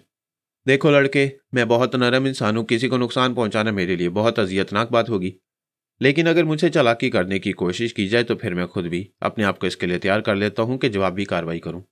महाराज, मैं समझना चाहता हूँ आपके अल्फाज। किशोरी का लहजा सर्द हो गया। रानी पार्वती की नज़रों में तुम्हारी हैसियत क्या है? एक मर्द की, एक नौकर की, या एक महबूब की? किशोरी ने बदस्तूर सर्द निगाहों से नोल शर्मा को देखते हुए कहा, महाराज, मेरा एक नजरिया है। मालिक, बाप और मालकन माता समान होती हैं, और माता पिता से इंसान के जो ताल्लुकात हो सकते हैं, मैं उन्हीं को अव्वलियत देता हूँ। गो मैंने रानी पार्वती जी को सिर्फ रानी जी कहा है, लेकिन वो मेरी मालकन है, और दूसरे मायनों में माता समान। किशोरी का लहजा और खुरदरा लहजा, उसके चेहरे का अंदाज देखकर नोल शर्मा के चेहरे पर एक तब्दीली रूनमा हुई। फिर उसने मुस्कुराते हुए कहा, मैं तुम्हारी बात समझ भी चुका हूं और मुझे इस पर पूरा पूरा यकीन भी है, लेकिन मेरे दोस्त, जिस औरत को तुम माँ का दर्जा दे रहे हो, वो औरत का दर्जा भी नहीं रखती। वो मैं तुमसे क्या कहूँ, बस भगवान न करे कि तुम्हें इसका तजुर्बा हो। किशोरी अजीब सी निगाहों से नोल शर्मा को देखता रहा। नोल शर्मा के चेहरे पर एक नुमाया तब्दीली रूनमा हो गई। वो थोड़ी देर खामोश रहा, फिर उसने कहा, अच्छा किशोरी, ये बताओ, कोई ऐसी चीज़, कोई ऐसी बात जो तुम्हें वहां उस घर में अनोखी लगी हो? मैंने अपने काम से काम रखा है महाराज। किसी अनोखी बात पर गौर करना मेरे लिए नमक हरामी के मुतरादिफ था। बिल्कुल ही बेवकूफ़ इंसान मालूम होते हो, हालांकि आदमी जहां काम करता है वहां हालात पर गहरी निगाह रखता है। ये बताओ, वो तुम्हें क्या दे रही है? मैंने ये भी तय नहीं किया महाराज, लेकिन उन्होंने मुझसे खुद कहा है कि वो मुझे इतना देंगी कि मेरे सारे दिल दर्द दूर हो जाएंगे। हाँ, यकीनन वो तुम्हें इतना ही देगी कि तुम्हारे सारे दिल दर्द दूर हो जाएंगे, लेकिन तुम खुद भी संसार से दूर हो जाओगे। क्या समझे? समझा नहीं महाराज, मैं कुछ नहीं समझा। नोल शर्मा अजीब सी निगाहों से किशोरी को घूरता रहा। फिर उसने इंतहाई सर्द लहजे में कहा, मुझे जानते हो मैं कौन हूं? पहले भी मैंने अर्ज किया था कि आप मालिक हैं हमारे, हम आपके नौकर हैं। मैं मालिक या नौकर के सिलसिले में कुछ नहीं जानता, लेकिन एक बात तुम्हें बता देना चाहता हूं, वो ये कि मैं अपने खिलाफ कुछ करने वाले को कभी जीता नहीं छोड़ता। मेरे लिए ये इंतहाई मुश्किल काम होता है कि मैं किसी वक्त उस पर रहम करूं जब वो वार कर चुका हो। तुम ये भी जानते हो कि पार्वती मेरी पत्नी है और मैं उससे बड़ा दर्जा रखता हूं। अगर मैं तुम्हें ये हुक्म दूं कि तुमसे जो बातें मैं कर रहा हूं वो किसी और को नहीं मालूम होनी चाहिए, तो क्या तुम इस हुक्म की तामील करोगे? जी महाराज, मैं आपकी हैसियत को पहचानता हूं। तो सुनो, रेल में मेरी तुमसे मुलाकात और इसके बाद जो गुफ्तगू हुई है तुम्हारे जीवन में कभी सामने नहीं आनी चाहिए। इस बात को दिमाग में अच्छी तरह डाल लेना, और अगर इसके खिलाफ हुआ तो यूं समझ लेना कि ना सिर्फ तुम बल्कि तुम्हारे साथ और भी बहुत सी मुसीबत का शिकार हो जाएंगे। आपका इतना कह देना काफ़ी है महाराज। ये धमकियां बेमायनी है। जहां तक धमकियों का ताल्लुक है तो मैं आपका नौकर हूं, आपसे अलग नहीं हटूंगा। अलबत्ता अगर मैं आपका नौकर ना होता तो शायद इन धमकियों को कोई अहमियत नहीं देता। किशोरी ने कहा और नोल शर्मा उसे देखता रहा। फिर उसका अंदाज नरम हो गया। मेरा मकसद तुम्हारी तौहीन करना नहीं था, मगर मैं पूरी सख्ती से यह चाहता हूं कि तुम कभी इस सिलसिले में तज़किरा ना करो, और इसमें मेरी ज़ात के लिए एक अहम नुक्ता पोशीदा है। आपका इतना कह देना ही काफ़ी था महाराज। आप जो कहेंगे वो कभी मेरी जुबान पर नहीं आएगा। किशोरी ने पूरे एतमाद लहजे में कहा और नोल शर्मा खामोशी से उसे देखता रहा। फिर बोला, सुनो किशोरी, तुम बेशक एक अच्छे इंसान हो और सिर्फ अपने हालात के हाथों मजबूर होकर यहाँ तक पहुँच गए हो। बेशक तुम्हारे इरादों में कोई खोट नहीं है, लेकिन जिस हस्ती से तुम्हारा वास्ता पड़ा है वो तुम्हारे लिए ही नहीं बल्कि तुम जैसे हर नौजवान के लिए मौत की हैसियत रखती है। क्या समझे? किशोरी खामोशी से नोल शर्मा का चेहरा देखता रहा। नोल शर्मा किसी और ही सोच में गुम था। उसने किशोरी के तासुरात पर तवज्जो दिए बगैर फिर सिलसिला गुफ्तगू वहीं से जोड़ दिया जहां उसने खत्म किया था। वो औरत जिसका नाम पार्वती है, उसे औरत कहना मुनासिब नहीं। जो कुछ है वो अभी तक पर्दा राज में है और मैं उसके वजूद से पर्दे हटाना चाहता हूँ। किशोरी, मैं बुरा इंसान नहीं हूँ, लेकिन जिन हालात में जिंदगी बसर कर रहा हूँ उन्होंने मुझे ना जाने कहाँ से कहाँ पहुंचा दिया है। खैर, तुम एक मुलाजिम किस्म के आदमी, मैं तुम्हें अपने माजी में झांकने की इजाजत नहीं दे सकता, लेकिन जो कुछ मैं कह रहा हूँ उस पर ध्यान देना। उस औरत के किसी जाल में ना फंस जाना, वरना ना जाने क्या क्या खो बैठोगे। किशोरी अब भी खामोशी से नोल शर्मा की सूरत देखता रहा। दफतन, नोल शर्मा ने चौंक कर कहा, तुम मेरी बात सुन रहे हो ना? जी महाराज, क्यों नहीं, किशोरी ने जवाब दिया। ये सिर्फ बातें ही नहीं बल्कि यूं समझ लो कि तुम्हारे लिए इंतहाई कारआमद अल्फाज हैं। इत्तफाक की बात है कि तुम मुझे महल से इतने फासले पर यहाँ इस रेल में मिल गए, वरना यकीनी तौर पर वो औरत तुम्हें कभी मेरे हत्थे न लगने देती। तुमने उस दिन देख लिया था। किस दिन महाराज? किशोरी ने कुछ ना कुछ बोलना जरूरी समझा। उस दिन जब मेरी तुम्हारी पहली और शायद आखिरी मुलाकात महल में हुई थी। वो किसी तरह हमारी खोज लगाती हुई हमारे पास पहुंच गई थी, और इसके बाद उसने किस तरह तुम्हें वहां से भगा दिया था, याद है ना तुम्हें? जी महाराज, किशोरी ने आहिस्ता से कहा। इसकी वजह पर गौर नहीं किया तुमने? नहीं महाराज। अहमक हो, बिल्कुल ही अहमक, इंतहाई बेवकूफ़। किशोरी ने अब भी कोई जवाब ना दिया तो नोल शर्मा बोला, वो नहीं चाहती कि मैं किसी को सूरत हाल को बताऊं, और किसी ऐसे शख्स को, खास तौर से जो महल में मौजूद है। मैं तुम्हें एक बात बताऊं किशोरी, मैं अमूमन हवेली से बाहर रहता हूं, तुमने खुद भी महसूस किया होगा, लेकिन वो मेरे एक एक कदम के बारे में सब कुछ जानती है, और ख़ास तौर पर कोई ऐसा आदमी जिसका ज़रा भी ताल्लुक मुझसे हो कभी महल में नहीं रह सकता। यह तुम्हारी खुश नसीबी है कि तुम उसके ज़रिए महल में नौकरी हासिल करने में कामयाब हुए। अगर कहीं किशन लाल जी तुम्हें मुझसे मिला देते और मैं ये कोशिश करता तो सवाल ही पैदा नहीं होता था कि तुम उस हवेली में एक दिन भी गुजार सकते। किशोरी हैरत से ये सारी कहानी सुन रहा था। नोल शर्मा चंद लम्हे खामोशी से कुछ सोचता रहा। फिर एक गहरी सांस लेकर बोला, खैर छोड़ो, ये सब वो बातें हैं जिनका तुमसे करना ज़रूरी नहीं है। मैंने अभी थोड़ी देर पहले तुमसे पूछा था कि वो तुम्हें क्या देती है। लेने देने की बात भी छोड़ो, तुम्हारी हर ज़रूरत पूरी हो जाएगी। जितनी रकम चाहो मैं तुम्हें दे सकता हूँ, और इसके बदले तुम्हें मेरे काम करना होगा। निहायत होशियारी से, बड़ी एहतियात से तुम्हें हर तरह उसका साथ देना होगा। ऐसा जाहिर कर दो जैसे तुम उसके इंतहाई वफादार आदमी हो, लेकिन दर पर्दा तुम मेरे लिए काम करोगे। क्या समझे? नोल शर्मा की आंखें पुरजोश अंदाज में चमकने लगी थीं, और किशोरी खामोशी से उसका चेहरा देख रहा था। चंद लम्हात खामोश रहने के बाद नोल शर्मा ने फिर कहा, तुम्हें उसके बारे में मालूमात हासिल करनी है, तुम्हें उसके पीछे लगकर उसकी असलियत का सुराग लगाना है। मैं तुमसे जो काम लेना चाहता हूँ वो यही है कि उसकी हर बात पर निगाह रखो, उसका एक एक लम्हा नोट करो, और ये अंदाज़ा लगाओ कि उसके इक़दामात क्या होते हैं। फिर इन तमाम बातों की फहरिस्त तैयार कर लो और मुझे इन तफसीलात से आगाह कर दो। और एक ख़ास बात और सुन लो किशोरी, बुध की रात को तुम्हें सारी रात जागना होगा। बुध की रात हमारे इस काम में सबसे बड़ी अहमियत रखती है। नोल शर्मा अपनी धुन में कहे जा रहा था। उसने कहा, बुध की रात को वह हवेली से कहीं जाती है और उस वक्त वह एक अजीबोगरीब शख्सियत होती है। तुम्हें उस रात ज्यादा मेहनत करना होगी, उसका पता चलाओ कि वो कहाँ जाती है। किशोरी, मैं तुम्हें इसका इतना मुआवजा दूंगा कि तुम ख्वाब में भी नहीं सोच सकते। क्या समझे? समझ रहे हो ना मेरी बात? नोल शर्मा चौंक कर किशोरी को देखने लगा। किशोरी की हैरत अंगेज खामोशी ने उसे चौंका दिया था। तुम मेरी बात सुन रहे हो ना किशोरी? उसने एक बार फिर अपना सवाल दोहराया। जी महाराज। बोलो, हिम्मत है तुम्हारे अंदर, ये काम कर सकोगे? उसने किशोरी को देखते हुए कहा और किशोरी के होंठों पर भी मुस्कुराहट फैल गई। महाराज, आप ये काम किसी और से ले लें। क्या? नोल शर्मा चौंक पड़ा और फिर मध्यम सी मुस्कुराहट के साथ बोला। डर गए, खौफजदा हो गए? नहीं, ऐसी कोई बात नहीं है। मैं तुमसे इस बात का दावा करता हूं कि तुम्हें कोई नुकसान नहीं पहुंचेगा। बेफिक्र रहो, तुम्हें कोई नुकसान नहीं पहुंचेगा। तुम्हारी जिम्मेदारी मैं कबूल करता हूं। नहीं महाराज, मैं बुजदिल नहीं और ना ही किसी नफा नुकसान से डरता हूं, मगर यह काम आप किसी दूसरे से ले लें तो ज्यादा अच्छा है। और कोई दूसरा मेरे हाथ नहीं लगता। महल में जितने मुलाजिम हैं सब उसके चक्कर में फंसे हुए हैं। कोई भी उसे अलग नहीं है। वो सबको इतना लेती देती रहती है कि सिर्फ उसके गुण गाए जाते हैं। एक बात कहना चाहता हूँ महाराज, मैंने थोड़ी देर पहले आपसे कहा था कि मालिक और मालकन पिता समान होती हैं। आपने मुझे हुक्म दिया कि जो बातें आप मुझसे कर रहे हैं जीवन भर अपनी जुबान पर ना लाऊं। मैंने उसे एक मालिक का, एक पिता का हुक्म समझा और मेरा वादा है कि मैं ये बातें जीवन भर जुबान पर नहीं लाऊंगा, किसी के सामने भी नहीं, यहाँ तक कि ये मालकिन के सामने भी नहीं। ये मेरा आपसे वादा है। लेकिन आप ये क्यों भूल गए महाराज कि रानी पार्वती जी मेरी मालकन है, यानी माँ समान, और मैं माँ के लिए कोई काम ऐसा करूंगा जो उन्हें नुकसान भी पहुंचा दे। क्या बकवास करते हो? वो औरत वो माँ हो सकती है? वो मेरे बच्चे की माँ तो नहीं बन सकी। तुम्हारी माँ कैसे बन सकती है बेवकूफ़ आदमी? वो औरत ही नहीं, वो शैतान है, समझे? अब मेरी जुबान ज्यादा न खुलवाओ। वो औरत नहीं है, वो। नोल शर्मा शिद्दत जज्बात में फूले हुए सांस की वजह से खामोश हो गया और देर तक वो कुछ ना बोल सका। समझ रहे हो ना? उसने थोड़ी देर के बाद हाँफते हुए कहा, वो मेरे बच्चे की माँ नहीं बन सकी, मगर तुम बेवकूफ़। ठीक है महाराज, बाहर तो और आप चिंता न करें। ये काम तो मैं नहीं कर सकूंगा, लेकिन जो आपने कहा है वो भी मेरे पास महफूज रहेगा। मैं आपसे वादा कर चुका हूं और वादा पूरा करूंगा। नोल शर्मा अजीब सी निगाहों से उसे देखता रहा। उसकी आंखों में एक बार फिर वैसी ही नफरत की चिंगारियां भर आईं, जैसी नफरत की चिंगारियां उसने उस कमरे में देखी थी जब वो पहली बार नोल शर्मा से मिलने गया था। किशोरी ने गर्दन झुका ली। अजीब सी कैफियत का शिकार था। बिलाशुबा रानी पार्वती के सिलसिले में वो खुद भी शदीद हैरान था और उसकी समझ में कोई बात नहीं आती थी, लेकिन बाहर तौर वो उसका नमक खा चुका था और किसी ऐसे झगड़े में नहीं पड़ना चाहता था। हालांकि बात इतनी ज्यादा नमकख्वारी की नहीं थी, लेकिन सबसे बड़ा मसला यही था कि वो दोनों पति पत्नी के झगड़ों में नहीं पड़ना चाहता था। नोल शर्मा ने इसके बाद देर तक कुछ नहीं कहा। किशोरी ने ट्रेन की ब्रेकों को चीखते देखकर कहा, आगे चाहता हूँ महाराज, अपने डिब्बे में जाऊं? बैठो बैठो, यहां तुम्हें मौत आ रही है? मैं कुछ सोच रहा हूं, नोल शर्मा ने सर्द लहजे में कहा। और किशोरी खामोश हो गया। बाहर तो और इसके बाद नोल शर्मा ने उसे जाने नहीं दिया।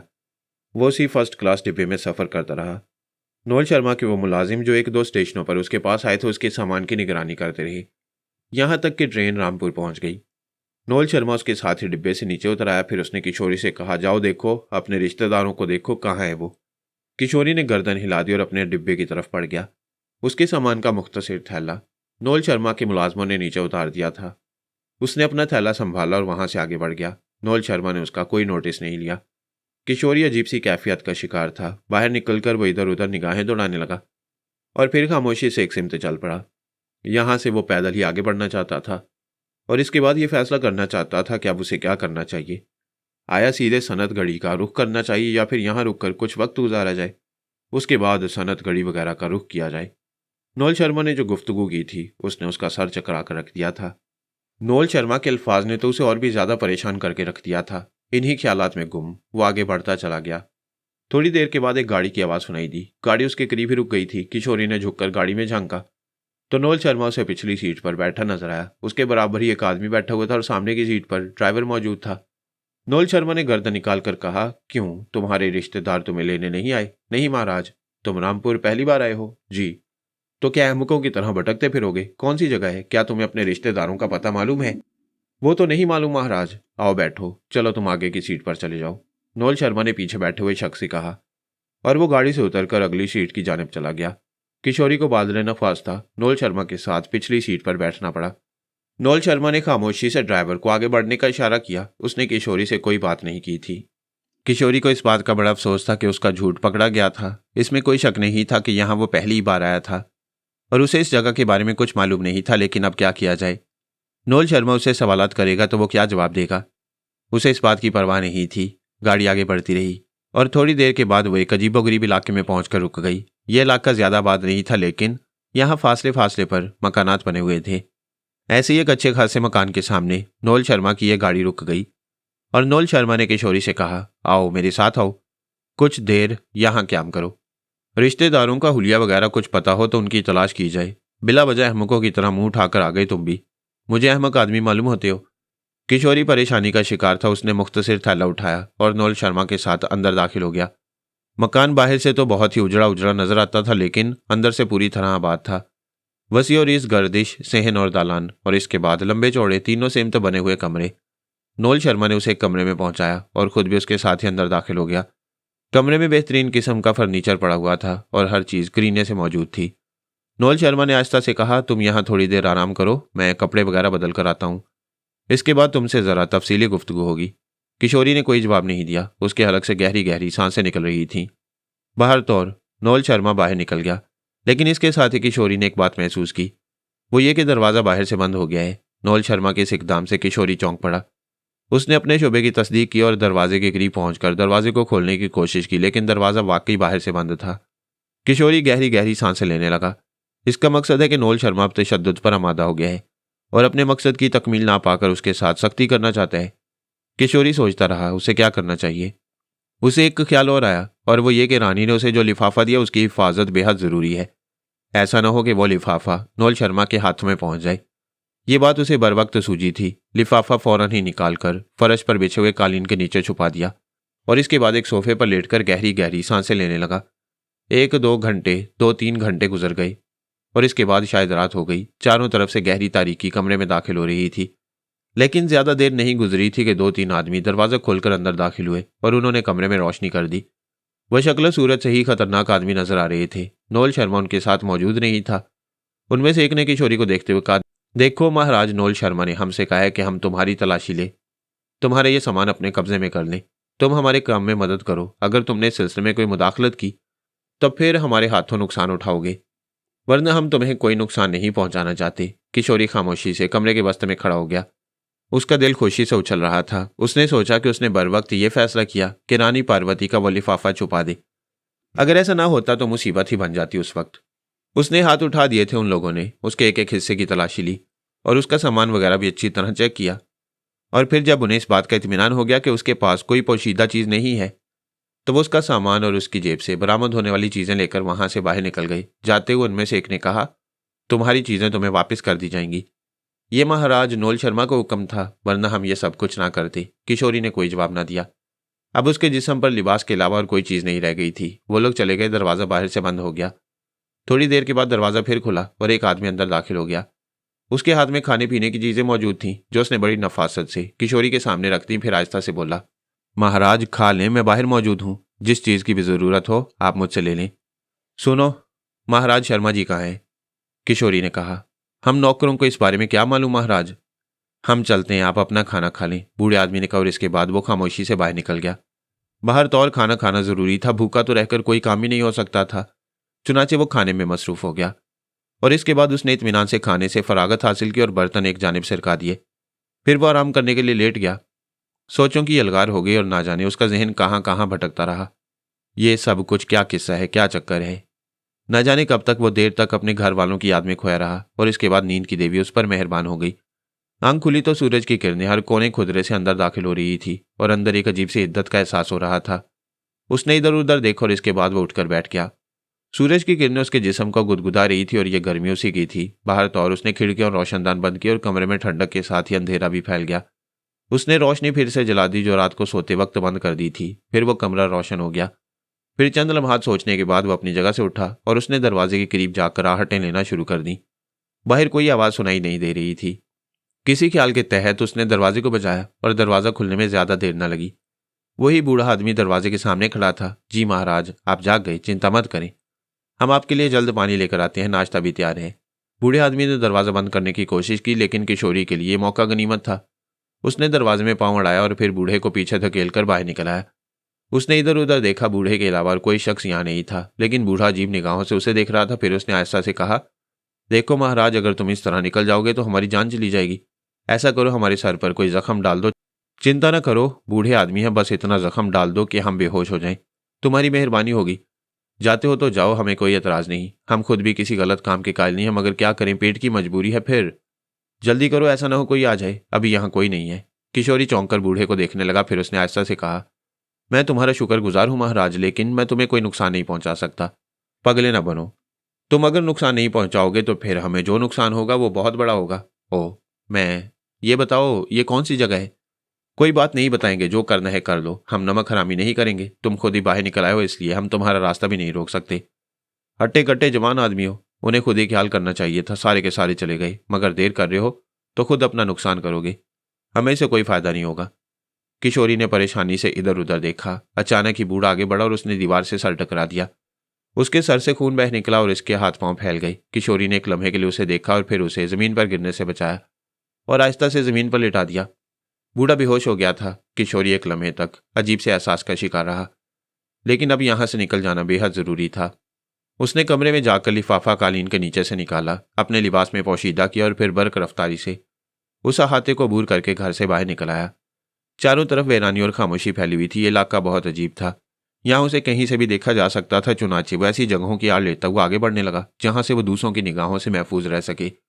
और थोड़ी देर के बाद वो उस इलाके से काफी दूर निकल आया। जगह के बारे में उसे कोई अंदाजा नहीं था, बस जिधर मुड़ रहा था चला जा रहा था। एक आबादी नजर आई और वो उसमें दाखिल हो गया। दुकानें खुली हुई थी, लोग अपने अपने कामों में मसरूफ थे। एक जगह रुककर उसने पूछा, क्या तुम मुझे सनत गढ़ी के बारे में कुछ बता सकते हो? सनत गढ़ी यहाँ से 7 मील दूर एक आबादी है, छोटी सी बस्ती है। मगर तुम्हें उसका क्या करना है? मैं वहां जाना चाहता हूँ, मुझे इसके लिए तांगे कहाँ से मिलेंगे? यहाँ से सीधी सड़क पर चले जाओ। कोई मील भर चलने के बाद अड्डा आ जाएगा तांगे का, वहीं पर किसी तांगे वाले से बात कर लेना।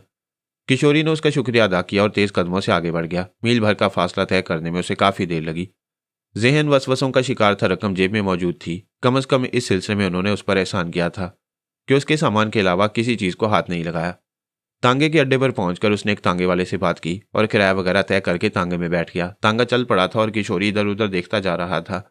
जब तांगा रामपुर की आबादी से बाहर निकल गया तो उसने गहरी सांस ली और किसी कदर सुकून से बैठ गया। तांगे वाले एक दरमियानी उम्र का आदमी था। अभी तक उसने किशोरी से कोई बात नहीं की थी। फिर थोड़ी देर बाद उसने तांगे वाले से पूछा, भाई तांगे वाले, सनत गढ़ी के बारे में तुम कुछ जानते हो क्या? बाबूजी, तांगे वाले ने सवाल किया। मेरा मतलब है, मैं वहां पहली बार जा रहा हूं। क्या तुम वहां की किसी शख्सियत के बारे में मुझे बता सकते हो? ना बाबूजी, हम वहां के रहने वाले नहीं हैं, वहां के बारे में नहीं जानते। तुम सनत गढ़ी जा तो चुके हो, सवारियां लेकर बहुत बार गए हैं महाराज। वैसे कभी सनत गढ़ी में रहे नहीं है हम, वहां कोई है ही नहीं हमारा। तांगे वाले ने जवाब दिया और किशोरी खामोश हो गया। तांगा सफर करता रहा। ये 7 मील का फासला यूं भी तांगे में काफी देर में तय हुआ था और उस वक्त जब सूरज आसमान की बुलंदियों से ढलान की जानिब चल पड़ा था, तांगा सनत गढ़ी में पहुंच गया। 100-150 मकानों पर मुश्तमिल एक बस्ती थी और निहायत ही बेतरतीबी से आबाद थी। बस्ती के सरहदी इलाके में एक चौड़ा नाला था जो गंदे पानी का था। उस पर एक पुल बना हुआ था। ये गोया बस्ती में दाखिल होने का दरवाजा था। तांगा पुल अबूर करता हुआ बस्ती में दाखिल हुआ और फिर एक जगह तांगे वाले ने तांगा रोक दिया। कुछ और तांगे भी यहाँ मौजूद थे। किशोरी ने उसे किराया दिया और किराए के अलावा भी थोड़ी सी रकम दी। तांगे वाला सलाम करके वापस मुड़ गया। शायद उसे यहाँ से किसी सवारी के मिलने की उम्मीद नहीं थी। किशोरी आहिस्ता आहिस्ता आगे बढ़ने लगा और थोड़ी देर के बाद उसने एक शख्स को रोककर कहा, बाबा जी, यहाँ एक जगह पुराने मंदिर के नाम से मशहूर है। हाँ बेटा, क्या करना है वहां जाकर? मंदिर तो टूटा फूटा है, मुझे वहीं जाना है, तो सीधे चले जाओ। ये जो खेत नजर आ रहे हैं तुम्हें सामने, इन्हें तय करने के बाद तुम आगे बढ़ोगे तो कुछ पत्थर के टीले नजर आएंगे। उन टीलों के पास ही पुराना मंदिर है। उसी शख्स ने बताया और किशोरी ने यह रास्ता भी तय करने का फैसला कर लिया। फिर जब वो अपनी मतलूबा जगह पहुंचा तो शाम के तकरीबन 4 बज चुके थे। उसे पुराने मंदिर के अकब में एक मकान नजर आ गया। अकेला मकान था, खपरेल की छत पड़ी हुई थी और अजीब भूत घरनुमा मकान था। बाहर तौर वो उसके पास पहुंच गया और उसने मकान के दरवाजे पर आहिस्ता आहिस्ता दस्तक दी। दरवाजा बंद था। गो दरवाजा वो सीधा था लेकिन काफी मजबूत नजर आता था। 2-3 बार दरवाजा खटखटाने के बाद अंदर कदमों की आहटें सुनाई दी और फिर उसने एक बूढ़ी औरत को देखा। शक्ल से अजीब सी लगती थी। सफेद साड़ी में मलबूस थी, सफेद बाल थे, लेकिन चेहरा इंतहाई जानदार और मजबूत था और उस चेहरे में कोई ऐसी बात जरूर थी जिसे देखकर एक अजीब सा एहसास होता। बूढ़ी उसे अपनी छोटी छोटी आंखों से देखने लगी। तब किशोरी ने आहिस्ता से कहा, मुझे कमलेशा जी से मिलना है। कौन हो तुम? किशोरी है मेरा नाम और मुझे रानी पार्वती जी ने भेजा है। अरे ओह, अच्छा। बुढ़िया का रवैया एकदम तब्दील हो गया। वो दरवाजे से हट गई। उसने कहा, अंदर आ जाओ, अंदर आ जाओ। किशोरी अंदर दाखिल हो गया। एक नीम तारीख सी जगह थी, राहदारी की शक्ल रखती थी और बूढ़ी उसे बाएं से तले जा रही थी। एक बड़े से वसीयरीज कमरे में पहुंचकर उसने गर्दन हिलाई। बैठ जाओ बैठ जाओ, पार्वती ने भेजा है तुम्हें, कोई संदेश दिया है उसने? हाँ, आपका नाम कमलेशा ही है ना? हाँ, मैं ही कमलेशा हूँ। किशोरी इधर उधर देख रहा था। ये मकान भी उसकी तवक्को से कहीं मुख्तलिफ था। गालिबन इसका सामने का हिस्सा तो अलग से तमीर किया गया था, बाकी अकबी हिस्सा टूटे मंदिर में शरीक कर दिया गया था और अंदर से उसमें बेपना वसअतें पाई जाती थीं। फिर उसने कहा, तुम बैठो, दूर से आओ, मैं तुम्हारे लिए कुछ पानी ले आऊं। इसके बाद वह दरवाजे से बाहर निकल गई। किशोरी इन अजीबोगरीब हालात में अपनी अजीब सी कैफियत को बखूबी महसूस कर रहा था। इसलिए न जाने क्यों यह एहसास हो रहा था कि वो किसी अनोखे तलिस्म में गिरफ्तार हो गया है। यह सब कुछ उसे बेहद अजीब लग रहा था। न जाने क्या क्या चक्कर चले हुए हैं। नोल शर्मा और रानी पार्वती क्या क्या खेल खेल रहे हैं, ये किशोरी की समझ से बाहर था। थोड़ी देर के बाद बूढ़ी कमलेशा अंदर आ गई। उसके हाथ में पीतल का एक बड़ा सा गिलास था जिसमें दूध नुमा कोई शय भरी हुई थी। किशोरी को वाकई प्यास लग रही थी, चुनाचे उसने वो गिलास कमलेशा के हाथ से ले लिया। दूध का शरबत बनाया था बूढ़ी ने, जो वाकई खुश जायका था। किशोरी एक ही गिलास में उसे खाली कर गया और बूढ़ी मुस्कुराती निगाहों से उसे देख रही थी। और लाऊं? नहीं, तुम्हारा शुक्रिया, किशोरी ने जवाब दिया। उसे अपने ज़हन में एक ठंडक सी महसूस हो रही थी और एक अजीब सी सनसनी उसके जिस्म पर तारी होती जा रही थी। थोड़ी देर के बाद उसे अपना जहन सोता हुआ महसूस हुआ। हालांकि ऐसा कोई तस्वुर उसके जहन में कुछ देर कबल नहीं था, ना ही उसे नींद आ रही थी। गालिबन इस शरबत में कोई ऐसी ख्वाब आवर शय शामिल थी जिसने किशोरी को सुला दिया था। न जाने कब तक वो सोता रहा और इसके बाद जागा तो तबीयत हशाश बशाश लग रही थी। वक्त न जाने क्या हुआ था बाहर तो, और थोड़ी देर तक वह माहौल का जायजा लेता रहा। याददाश्त साथ नहीं दे रही थी और यह भी याद नहीं आ रहा था कि वो कहाँ है। लेकिन जब याद आया तो हड़बड़ा कर उठ बैठा। गौर किया तो वही जगह थी जहां बूढ़ी उसे लेकर आई थी। किशोरी हैरानी से अपने बारे में सोचने लगा। सोने की आखिर क्या तुक थी? नींद का तो उसकी आंखों में शायबा भी नहीं था। न जाने यह सब कुछ क्या था।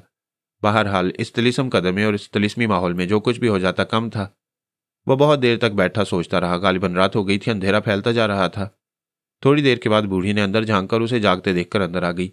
किशोरी ने अब पहली बार इस बूढ़ी औरत का अच्छी तरह से जायजा लिया और कुछ और हैरत अंगेज इंकशाफात उस पर हुए। बूढ़ी के बाल सफ़ेद थे। वो अपने हुलिये से बूढ़ी ही नजर आती, लेकिन उसके बदन के देखने से अंदाजा होता था कि वो किसी बूढ़ी औरत का नहीं बल्कि मुकम्मल तौर पर एक जवान औरत का जिस्म है। इसी तरह उसके चेहरे के तासुरात पर भी बुढ़ापा नहीं झलकता था। उसने मुस्कुराती निगाहों से किशोरी को देखा और फिर बोली, तुम तो ऐसे थके हुए थे कि सोए तो शाम ही कर दी। मैं थका हुआ था या तुमने मुझे सुलाया था? किशोरी की जुबान पर ये अल्फाज आए बगैर न रह सके। बूढ़ी ने उसकी बात पर किसी हैरत का इजहार न किया, बल्कि वह हल्की सी हंसी के साथ बोली, अब ये बताओ तबीयत कैसी है? ताज़ा दम हो गई हो ना? ये बताओ तुमने मुझे उस शरबत में क्या दिया था? कुछ भी नहीं, ठंडाई थी वो। ठंडाई? हाँ, तो ये मतलब था भंग डाली गई थी उसमें। तुम उसे भंग कहो, मगर हम उसे अमृत जल कहते हैं। तुम बताओ, तुम्हारा बदन, तुम्हें क्या महसूस हो रहा है? हल्का नहीं हो गया? खैर छोड़ो, मैं तुम्हें रानी पार्वती जी के बारे में, अब उसके बारे में कहना बेकार है। जो संदेश तुम लेकर आए थे वो मैंने पढ़ लिया है। किशोरी है ना तुम्हारा नाम? हाँ, तो सुनो, वो संदेश जो मैंने पढ़ा है मैं उस पर अमल करने के लिए तैयार हूं। तुम इस बारे में बेफिक्र रहो, यहाँ इत्मीनान से आराम करो। जो कुछ भी हुआ है उसे भूल जाओ। यहाँ जितने दिन रहोगे फायदा ही फायदा रहेगा। वो बन जाओगे जिसके बारे में तुम सोच भी नहीं सकते। अच्छा, अब उठो, मुंह हाथ धो लो, मैंने खाना निकाल दिया है। खाना खाकर बातें करेंगे। बूढ़ी औरत ने कहा और किशोरी एक लम्हे के लिए किसी सोच में डूब गया। फिर उसने दिल में सोचा कि जब सारी बातें उसने रानी पार्वती की हिदायत के मुताबिक की हैं, यहाँ तक कि नोल शर्मा तक को उसने रानी पार्वती के सामने कोई तरजीह नहीं दी, तो फिर उसे परहेज करने का क्या फ़ायदा? जो कुछ ये औरत कह रही है वो करना ही चाहिए। रानी पार्वती ने भी यही कहा था कि कमलेशा की हिदायत पर भरपूर अमल किया जाए। अगर ये औरत हैरतनाक ना होती तो शायद किशोरी के दिल में कोई ख्याल ना आता, लेकिन ये कमलेशा, ये अजीबोगरीब किरदार नजर आता था किशोरी को। कमलेशा उसे अपने साथ बाहर ले गई। मकान का बैरूनी हिस्सा बिल्कुल सुनसान पड़ा हुआ था। यहाँ एक कुआं भी नजर आया था जिसके पास पानी की एक टंकी रखी हुई थी। कमलेशा ने उस तरफ इशारा किया। किशोरी ने उससे अच्छी तरह मुंह हाथ धोया और इसके बाद ताज़ा दम हो गया। कमलेशा उससे थोड़ी देर बैठी उसे देख रही थी। किशोरी की निगाहें उसे मिली तो उसने मुस्कुराते हुए कहा, कपड़े वगैरह नहीं है तुम्हारे पास? कुछ साथ नहीं लाए हो? हाँ लाया था, लेकिन एक हादसे की नज़र हो गई। चिंता ही ना करो, यहाँ तुम्हें सब कुछ मिल जाएगा, वो सब कुछ जो तुम्हारी तलब होगी। यहाँ तुम अकेली रहती हो? खाना तो खा लो पहले, इसके बाद बातें करेंगे, इत्मीनान के साथ बैठ के। उसके लहजे में एक अजीब सा लोच था। किशोरी को उससे कराहियत सी होने लगी। उस उम्र की औरत को कम अज़ कम अपना अंदाज ऐसा नहीं रखना चाहिए, लेकिन उम्र का मसला तो उस वक्त ख़त्म हो जाता था जब उसके बदन पर निगाह पड़ती। उसका चेहरा, उसके बाल, उसके जिस्म से कोई मुताबिकत नहीं रखते थे। बाहर तौर किशोरी को ऐसी बातें नहीं सोचनी चाहिए थीं। बूढ़ी औरत ने उसके सामने खाना लाकर रख दिया और किशोरी ने उसे कहा, तुम नहीं खाओगी? नहीं, मेरा खाने पीने का मसला कुछ और ही रहता है, तुम आराम से खाओ। भाजी, तरकारी, पूरियां और ऐसी बहुत सी चीजें थीं जो इंतहाई लजीज बनी हुई थी। किशोरी ने यहाँ भी पेट भर के खाया। जाहिर है, सिलसिले में तकल्लुफ क्या मायने रखता था। खाने पीने के बाद उसने कमलेशा की जानिब देखा। वह आहिस्ता से बर्तन उठाकर ले गई। किशोरी उसे जाते हुए देखता रहा और उसके जहन में एक तस्वुर और पैदा हुआ। कमलेशा का जिस्म वाकई हसीन तरीन दिलकशी का हामिल है। पता नहीं ये कमबख्त है क्या शय। बाहर तो रानी पार्वती की हिदायत के मुताबिक उसे कमलेशा से भरपूर ताउन हासिल करना था। चुनाचे वो उसकी वापसी का इंतजार करता रहा। थोड़ी देर के बाद कमलेशा उसके पास वापस पहुंच गई। हाँ किशोरी जी, तुम्हारे दिल में बातें करने की बहुत सी ख्वाहिशात थीं, कहो क्या कहना चाहते हो। तुम्हें वो संदेश मिल गया कमलेशा जो रानी पार्वती ने मुझे दिया था। हाँ, तो फिर अब मेरे लिए क्या हुक्म है। कुछ नहीं, बस तुम्हें कुछ अरसे यहाँ मेरे करीब रहना पड़ेगा। मैं तुम्हें जो कुछ बताऊंगी वो अच्छी तरह सीखना होगा, और जब तुम सब सीख जाओगे तो सोच भी नहीं सकते कि तुम क्या बन जाओगे। मैं समझा नहीं। नहीं समझे तो चलो, कुछ बातें मैं तुम्हें समझाई देती हूँ। दरअसल तुम्हारे भाग जाग उठे हैं, और जब भाग जाग जाते हैं तो कहीं ना कहीं से कोई जरिया भी पैदा हो जाता है। रानी पार्वती तुम्हारे भाग के जागने का जरिया है। आप भी कुछ नहीं समझा मैं। तो सुनो किशोरी जी, क्या रानी पार्वती ने तुमसे कहा था कि एक दिन तुम दुनिया के महान आदमी बन जाओगे। दौलत तुम्हारे चरणों में पड़ी रहेगी और तुम उसकी तरफ आंख उठाकर भी नहीं देखोगे। हाँ, कुछ ऐसी बातें कही तो थी रानी पार्वती जी ने, लेकिन मैंने उनसे कह दिया था कि मुझे इतनी दौलत नहीं दरकार है। मैं जो कुछ कर रहा हूँ उसका मुआवजा चाहता हूँ। लेकिन वो तुम्हें बहुत कुछ देना चाहती हैं, और उसने मुझे भी इसके लिए हदायत की है। कैसी हदायत। वो तुम्हें संसार की बहुत बड़ी शक्ति देना चाहती हैं। क्या समझे तुम। मैं समझा नहीं कमलेशा जी, बराहे करम मुझे तमाम बातें तफसील से बताइए। देखो, आहिस्ता आहिस्ता काम होना चाहिए। जो कुछ तुम्हें समझना है वो आहिस्ता आहिस्ता ही तुम्हारी समझ में आएगा। अलबत्ता एक बात मैं तुमसे कही देती हूँ, जो कुछ तुम पर यहाँ बीते उससे हाथ मत उठाना, वरना नुकसान उठा जाओगे। दुश्मनों के जाल में फंस जाओगे। दरअसल तुम्हें एक महान शक्ति मिलने वाली है, एक ऐसी कुव्वत जो तुम्हें दूसरों से अलग थलग कर देगी। किशोरी की समझ में कुछ नहीं आ रहा था। उसे यूं महसूस हो रहा था जैसे वो वाकई किसी शैतानी जाल में फंस गया हो। तो क्या नोल शर्मा का कहना दुरुस्त था। क्या नोल शर्मा दुरुस्त कह रहा था। रानी पार्वती इंसान ही शैतान है। लेकिन कैसे हो सकता है ये। कमलेशा उसकी सूरत देखती रही। फिर उसने आहिस्ता से कहा, तुम्हारी हर सोच बेकार है किशोरी, हर सोच बेकार है। ख्वामखा परेशानियों का शिकार हो रहे हो। जो कुछ हो रहा है उसे होने दो और इसका नतीजा देखो, जो तुम्हारी तवक्को के बिल्कुल खिलाफ निकलेगा।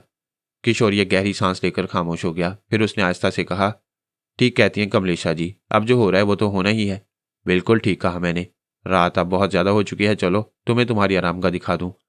ये घर देखने में तो बहुत छोटा लगता है, मगर अंदर से काफी बड़ा है। हाँ, लेकिन अभी तो तुमने इसे देखा ही नहीं है। आओ मैं तुम्हें दिखाऊं। कमलेशा ने, और इसके बाद उसने एक मोमी शमा हाथ में उठा ली और किशोरी को अपने साथ लेकर चल पड़ी। घर के अंदरूनी हिस्सों से होता हुआ किशोरी बिल आखिर एक ऐसे कमरे में पहुंच गया जहां अंधेरा था और इंतहाई गहरी तारीकी छाई हुई थी। कमलेशा ने उसे पहले अंदर दाखिल किया और खुद भी उसके साथ साथ चलती रही। किशोरी को महसूस हुआ कि यह कमरा कुछ लंबा है। सामने के हिस्से में पहुंचने के बाद कमलेशा ने 3 सीढ़ियां नीचे उतरी और किशोरी को एहतियात के साथ उतरने का मशवरा दिया।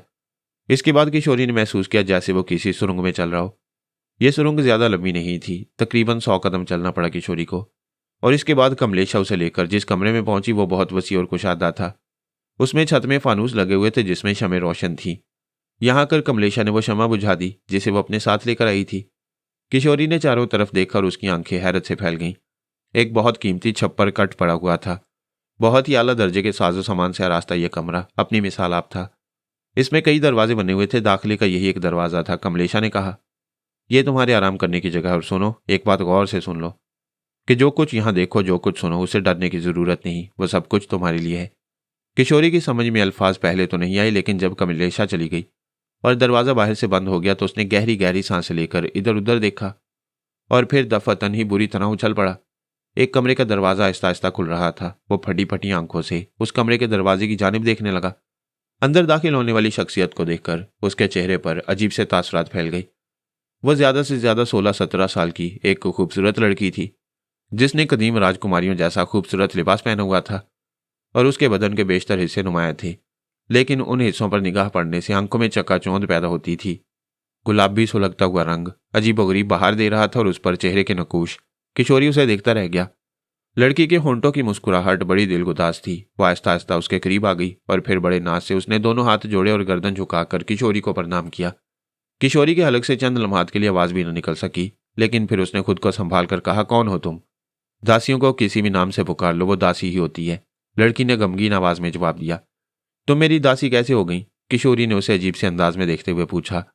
अंदाजा लगा लो कि हम तुम्हारी दासी कैसे हो गए, लड़की मसूर कुन लहजे में बोली, और किशोरी को अपना जहन भूल भुलैयों में गुम होता हुआ महसूस होने लगा। लड़की की हसीन और चमकदार आंखों में एक अजीब सी रोशनी गर्दिश कर रही थी, और ये रोशनी किशोरी को अपने शहर में गिरफ्तार किए ले रही थी। हालांकि वो एक अच्छे किरदार का नौजवान था और भटकना उसके लिए किसी तौर मुमकिन नहीं था, लेकिन उसके बदन से उड़ती हुई खुशबू, उसकी आंखों से निकलती हुई हल्की हल्की सब्ज शुआएं, किशोरी को अपना जहन हवाओं में उड़ता हुआ महसूस हो रहा था। लड़की आगे बढ़ी और उसने किशोरी को बाजू से पकड़कर मसहरी पर बिठा दिया। फिर अपनी जगह से वापस पलटी और सामने बने हुए दरवाजे तक पहुंच गई, जिसके बारे में किशोरी को कोई अंदाजा नहीं था। फिर उसने दरवाजा खोला और उसमें से कुछ चीजें निकालकर उसने किशोरी के सामने रखी। एक गिलास में उसने रंगीन शरबत उंडेला और आहिस्ता आहिस्ता उसे हाथ में लिए हुए किशोरी के करीब आ गई। लो ये पी लो, मुझे जान लोगे। क्या है इसमें? किशोरी ने घबराए हुए लहजे में कहा। अमृत, अमृत समझते हो ना, मगर पी लो, मेरे हाथ से भी नहीं पियोगे, उसने कहा, और किशोरी का मुंह आहिस्ता आहिस्ता से खुल गया। फिर वो अजीबोगरीब शय जो उसने पहले कभी नहीं चखी थी उसके हलक के रास्ते सीने में उतर गई, और किशोरी को कुछ अजीब सा सुरूर महसूस होने लगा। वह सहरज़दा निगाहों से लड़की को देखता रहा। फिर उसने अपने होंठ खुश्क करते हुए कहा, फिर भी तुम्हारा कोई नाम तो होगा? कहा ना, दासियों का कोई नाम नहीं होता। दासी कह सकते हो तुम, चंद्र कह सकते हो, चंद्रा कह सकते हो, सितारा कह सकते हो, जो मन चाहे कह सकते हो। किशोरी के होंठों से हल्की सी आवाज निकल गई, अजीब हो तुम। अभी कैसे पता चला तुम्हें कि हम अजीब हैं? लड़की उसके कदमों के पास बैठते हुए बोली, और किशोरी को अपने सर में हल्का सा चक्कर महसूस हुआ। लड़की ने उसके जानू पर अपना रुखसार रख दिया। किशोरी की कैफियत बिगड़ती चली गई और फिर रफ्ता रफ्ता वो बेहाल होता चला गया। उसे अपना बदन हवा में तहलील होता हुआ महसूस हो रहा था। होशो हवास बिल्कुल ही रुखसत हो गए और उसे अपने तन बदन का कोई होश न रहा। यहां तक कि दूसरा दिन हो गया। सुबह को बहुत देर तक वो सोता रहा, और जब आंख खुली तो उसने अपनी कैफियत पर, अपने माहौल पर गौर किया और बुरी तरह उछल कर खड़ा हो गया। लेकिन जो कैफियत उस वक्त उसकी थी उसे देखकर उसका दिल शर्म से पानी पानी हो रहा था, और ज़हनो दिल पर अजीब सा बोझ तारी हो गया था। उस बसी और इस कमरे में वो तन्हा था और वो लड़की उसके पास मौजूद न थी। किशोरी ने अपने आप को संभाला और लरजते कदमों से उस दरवाजे की जानिब बढ़ गया, जिसके दूसरी जानिब से वो लड़की आई थी। उसने दरवाजा खोलकर देखा तो हैरान रह गया। उस तरफ दीवार थी और यह दरवाजा सिर्फ एक अलमारी का था। शायद इसलिए गलतफहमी हो रही थी। लड़की दूसरे कमरे से आई होगी। यहाँ 3 दरवाजे थे, जिसमें से एक वो था जिससे लड़की ने शराब का सामान निकाला था। किशोरी ने दूसरा दरवाजा खोला, लेकिन वो भी एक अलमारी थी। कमरे में सिर्फ एक ही दरवाजा था, वो दरवाजा जिससे बाहर निकला जा सकता था। बाकी 3 अलमारियां थीं। गोया किशोरी का अंदाजा गलत था, वो दरवाजे नहीं थे, लेकिन वो लड़की उसके होशो आवाज के मुताबिक इसी दरवाजे से निकल कर आई थी, जो अब एक अलमारी की शक्ल रखता था। किशोरी की समझ में कुछ नहीं आ रहा था कि उसे कदमों की आवाज सुनाई दी। अंदर आने वाली कमलेश आई थी, जिसके होंठ पर वही शैतानी मुस्कुराहट फैली हुई थी। किशोरी जी महाराज, कहिए क्या हाल चाल हैं आपके? किशोरी खामोशी से कुछ बोले बगैर उसे देखता रहा। कमलेशा ने आहिस्ता से कहा, स्नान कर लीजिए, भोजन तैयार है, आइए मेरे साथ आ जाइए। किशोरी खामोशी से उसके पीछे पीछे चल पड़ा। उसकी कैफियत अंदर से बहुत अजीब हो रही थी। ये सब कुछ उसे नागवार नहीं लग रहा था। बाहर तौर उसने एक गुसल खाने में गुसल किया और इसके बाद नाश्ता किया। कमलेशा ने आज भी उसके साथ नाश्ता नहीं किया था। फिर नाश्ते से फारिग होने के बाद वो बोली, कहिए किशोरी जी महाराज, आपको यहाँ आकर बुरा लगा? रात को कमलेशा, रात को जो कुछ हुआ वो मेरे लिए नाकाबिल यकीन है। मैंने कहा ना, यहाँ जो कुछ हुआ है उसे अभी समझने की कोशिश न करें, रफ्ता रफ्ता सब कुछ समझ में आ जाएगा। लेकिन कमलेशा, ये सब कुछ तो भूल जाइए महाराज, किन चक्करों में पड़े हुए हैं। महान शक्ति हासिल करने के लिए इंसान को दुनिया की कुछ बातों से परहेज करना होता है। धर्म, पुण्य, पाप, ये सारी चीजें इंसानों के लिए खौफ की शक्ल में तराशी गई हैं। इनका कोई मकसद, कोई वजूद नहीं होता। बेकार बातों से परहेज कीजिए। जो कुछ आपको मिल रहा है उसे हासिल करने में पूरी पूरी दिलचस्पी का इजहार कीजिए। किशोरी के पास कहने के लिए कोई लफ्ज नहीं था। बाहर तौर वो दिन भी उसने इसी तरह गुजार दिया और फिर रात को उसे अपने कमरे में पहुंचा दिया गया। वो परेशान भी था, गहरी सोचों में भी था, और अंदर से उसका दिल कुछ मांग भी रहा था, और उसके दिल की मांग पूरी हो गई। लेकिन आज उस दरवाजे से जो लड़की बाहर निकली वो पहले दिन वाली लड़की ना थी। ये एक दराज कामत और किसी कदर संजीदा चेहरे वाली लड़की थी। लेकिन इसने अपने सर पर एक अजीब सा ताज पहना हुआ था, और उसके सर के बाल इतने लंबे थे कि टखनों से थोड़े ही ऊंचे नजर आ रहे थे। किशोरी फैसला ना कर पाया कि इन दोनों में से कौन सी लड़की खूबसूरत थी, और इसके बाद के मामलात पहले दिन से मुख्तलिफ ना रहे। लेकिन आज की शब किशोरी की पूरी पूरी दिलचस्पियों से मामूर थी, और आज की शब वो नशे में नहीं रहा था, बल्कि उसने पूरी तरह होशो हवास में रहकर उस लड़की के साथ वक्त गुजारा। फिर यूं हुआ कि तकरीबन 7 दिन गुजर गए, और इन 7 दिनों में उसके पास 7 नई नई लड़कियां आई थीं, जो हुस्न और जमाल में बेमिसाल थीं। इसके बाद ये सिलसिला एकदम खत्म हो गया। उस रात जब किशोरी मामूल के मुताबिक इंतजार कर रहा था, उस दरवाजे से कमलेशा बरामद हुई और कमलेशा को देखकर किशोरी चौंक पड़ा। कमलेशा के होंठों पर वही शैतानी मुस्कुराहट रक्षा थी। उसने हंसते हुए कहा, आज आपको नए जहानों की सैर कराई जाएगी महाराज, आइए। वो किशोरी का हाथ पकड़कर उसी दरवाजे से अंदर दाखिल हो गई जिसे किशोरी ने अलमारी की शक्ल में देखा था। लेकिन उस वक्त ये अलमारी नहीं थी। दूसरी जानिब तेज रोशनी हो रही थी और सीढ़ियां नीचे की जानिब जाती हुई महसूस हो रही थी। फिर काफी फासला तय करने के बाद किशोरी ने एक और रोशनी देखी जो एक अजीबोगरीब गार में हो रही थी और उस गार में तरह तरह की मूर्तियां मौजूद थीं, इंतहाई बदशक्ल और भयानक मूर्तियां। कमलेशा ने यहां आकर संजीदगी से बताया कि उसे इन मूर्तियों के सामने जाप करना होगा और इसके सिवा और कोई कोशिश उसकी मौत के मुतरादिफ हो सकती है। उसने किशोरी को जाप बताया और कहा कि 13 दिन तक उसे यह जाप करना होंगे और अब 14वें दिन ही वह उसके पास आएगी। इस तरह किशोरी को उस गार का कैदी बना दिया गया था। जो जाप कमलेशा ने उसे बताए थे वो किशोरी के इल्म में थे और किशोरी इन जापों को बआसानी कर रहा था।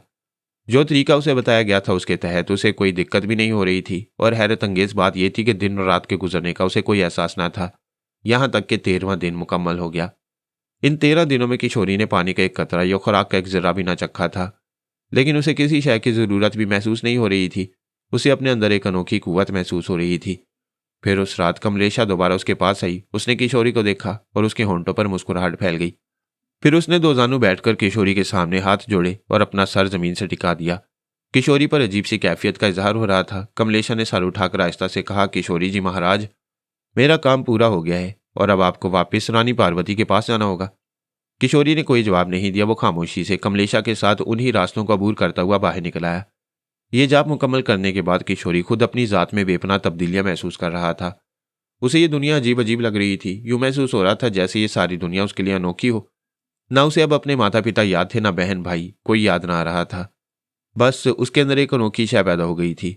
उसे अपने सामने नजर आने वाले तमाम लोग छोटे छोटे लग रहे थे और यूं महसूस हो रहा था उसे जैसे वो इन सबसे बहुत बड़ा हो। कोई चीज उसे अपने कब्जे कुदरत से बाहर महसूस ही नहीं होती थी। कमलेशा को भी वो खातिर में न ला रहा था, जबकि कमलेशा उसका बेहद एहतराम कर रही थी। उसने किशोरी के साथ अजीबोगरीब रस्में पूरी की और इसके बाद उसने कहा, महाराज, अब आप वापस जा सकते हैं। पार्वती जी आपका बेचैनी से इंतजार कर रही हैं। किशोरी वहां से चल पड़ा। बहुत अरसे के बाद वो यहां से वापस जा रहा था। तांगे अड्डे पर पहुंचा तो एक तांगे वाले को उसने उंगली से इशारा किया और तांगे वाला उसके करीब पहुंच गया। किशोरी उसमें सवार हो गया। तांगे वाले को कुछ बताने की जरूरत पेश नहीं आई। उसने सफर शुरू कर दिया और जब वो रामपुर के अड्डे पर पहुंचा तो किशोरी नीचे उतर गया। ना तांगे वाले ने उससे कुछ मांगा, ना तांगे वाले को कुछ दिया। फिर उसका रुख रेलवे स्टेशन की जानिब हो गया। ये बात वो अच्छी तरह जानता था कि उसे क्या करना है। ट्रेन आई और वो ट्रेन में सवार हो गया। ना किसी का डर, ना खौफ, ना फिक्र, ना कोई और परेशानी। बस रानी पार्वती उसके जहन में थी जो उसका इंतजार कर रही थी। इधर किशोरी अपनी मंजिल की जानिब रवाना हो गया और उधर रानी पार्वती का आज का दिन बहुत ही अजीबोगरीब गुजरा। इत्तफाक से नोल शर्मा उस दिन हवेली में मौजूद था। किशोरी के मसले में उसने आज तक रानी पार्वती से कोई बात नहीं की थी और ये नहीं बताया था कि रामपुर में क्या वाकया पेश आया। ना ही रानी पार्वती ने कभी किशोरी का तस्करा किया। लेकिन आज रानी पार्वती बहुत खुश नजर आ रही थी और उसने कुछ ऐसे इंतजाम किए थे कि नोल शर्मा को हैरत होने लगी। उसने रानी पार्वती से सवाल कर ही डाला, क्या बात है रानी जी, आज आप बहुत खुश नजर आ रही हैं। ऐसा लग रहा है जैसे आपका जन्मदिन हो आज। पार्वती के होंठों पर खिलाफे तवक्को मुस्कुराहट फैल गई। उसने आहिस्ता से कहा, वाह महाराज, क्या बात कही है आपने। हाँ, यही समझ लें कि आज मेरा जन्मदिन है, पर हमें तो मालूम ही ना हो सका कि आपने किस दिन जन्म लिया। हाँ, ये सच है, हमें आपके बारे में कुछ नहीं मालूम। अपने बारे में बस इतना मालूम है कि जीवन में हमने एक दोष किया था और वो हमारे गले ऐसा अटका कि इसके बाद हम किसी काबिल ही न रहे। पार्वती फिर हंस पड़ी थी और मुस्कुराती निगाहों से नोल शर्मा को देखती रही। फिर उसने कहा, शर्मा जी, आपको आज तक उस दिन पर अफसोस है। शुरू में तो नहीं था, यह सोचा था कि आप हमारी जीवन साथी हैं, लेकिन बाद में यह ख्याल मन से निकालना पड़ा कि हमारे जीवन से आपका कोई ताल्लुक है। तो भूल आपकी है, इसमें किसी और का क्या दोष। ठीक कहती हैं, नोल शर्मा ने आहिस्ता से कहा। फिर चौंक कर बोला, लेकिन है क्या किस्सा, आज क्या चक्कर है? देखना चाहती हैं आप? अगर आप दिखाना चाहें तो, नोल शर्मा ने कहा। तो फिर इंतजार कीजिए, सूरज छुप जाए, इसके बाद हम आपको बताएंगे कि आज हम क्यों खुश हैं। पार्वती ने कहा और नोल शर्मा शाने उचकाकर खामोश हो गया।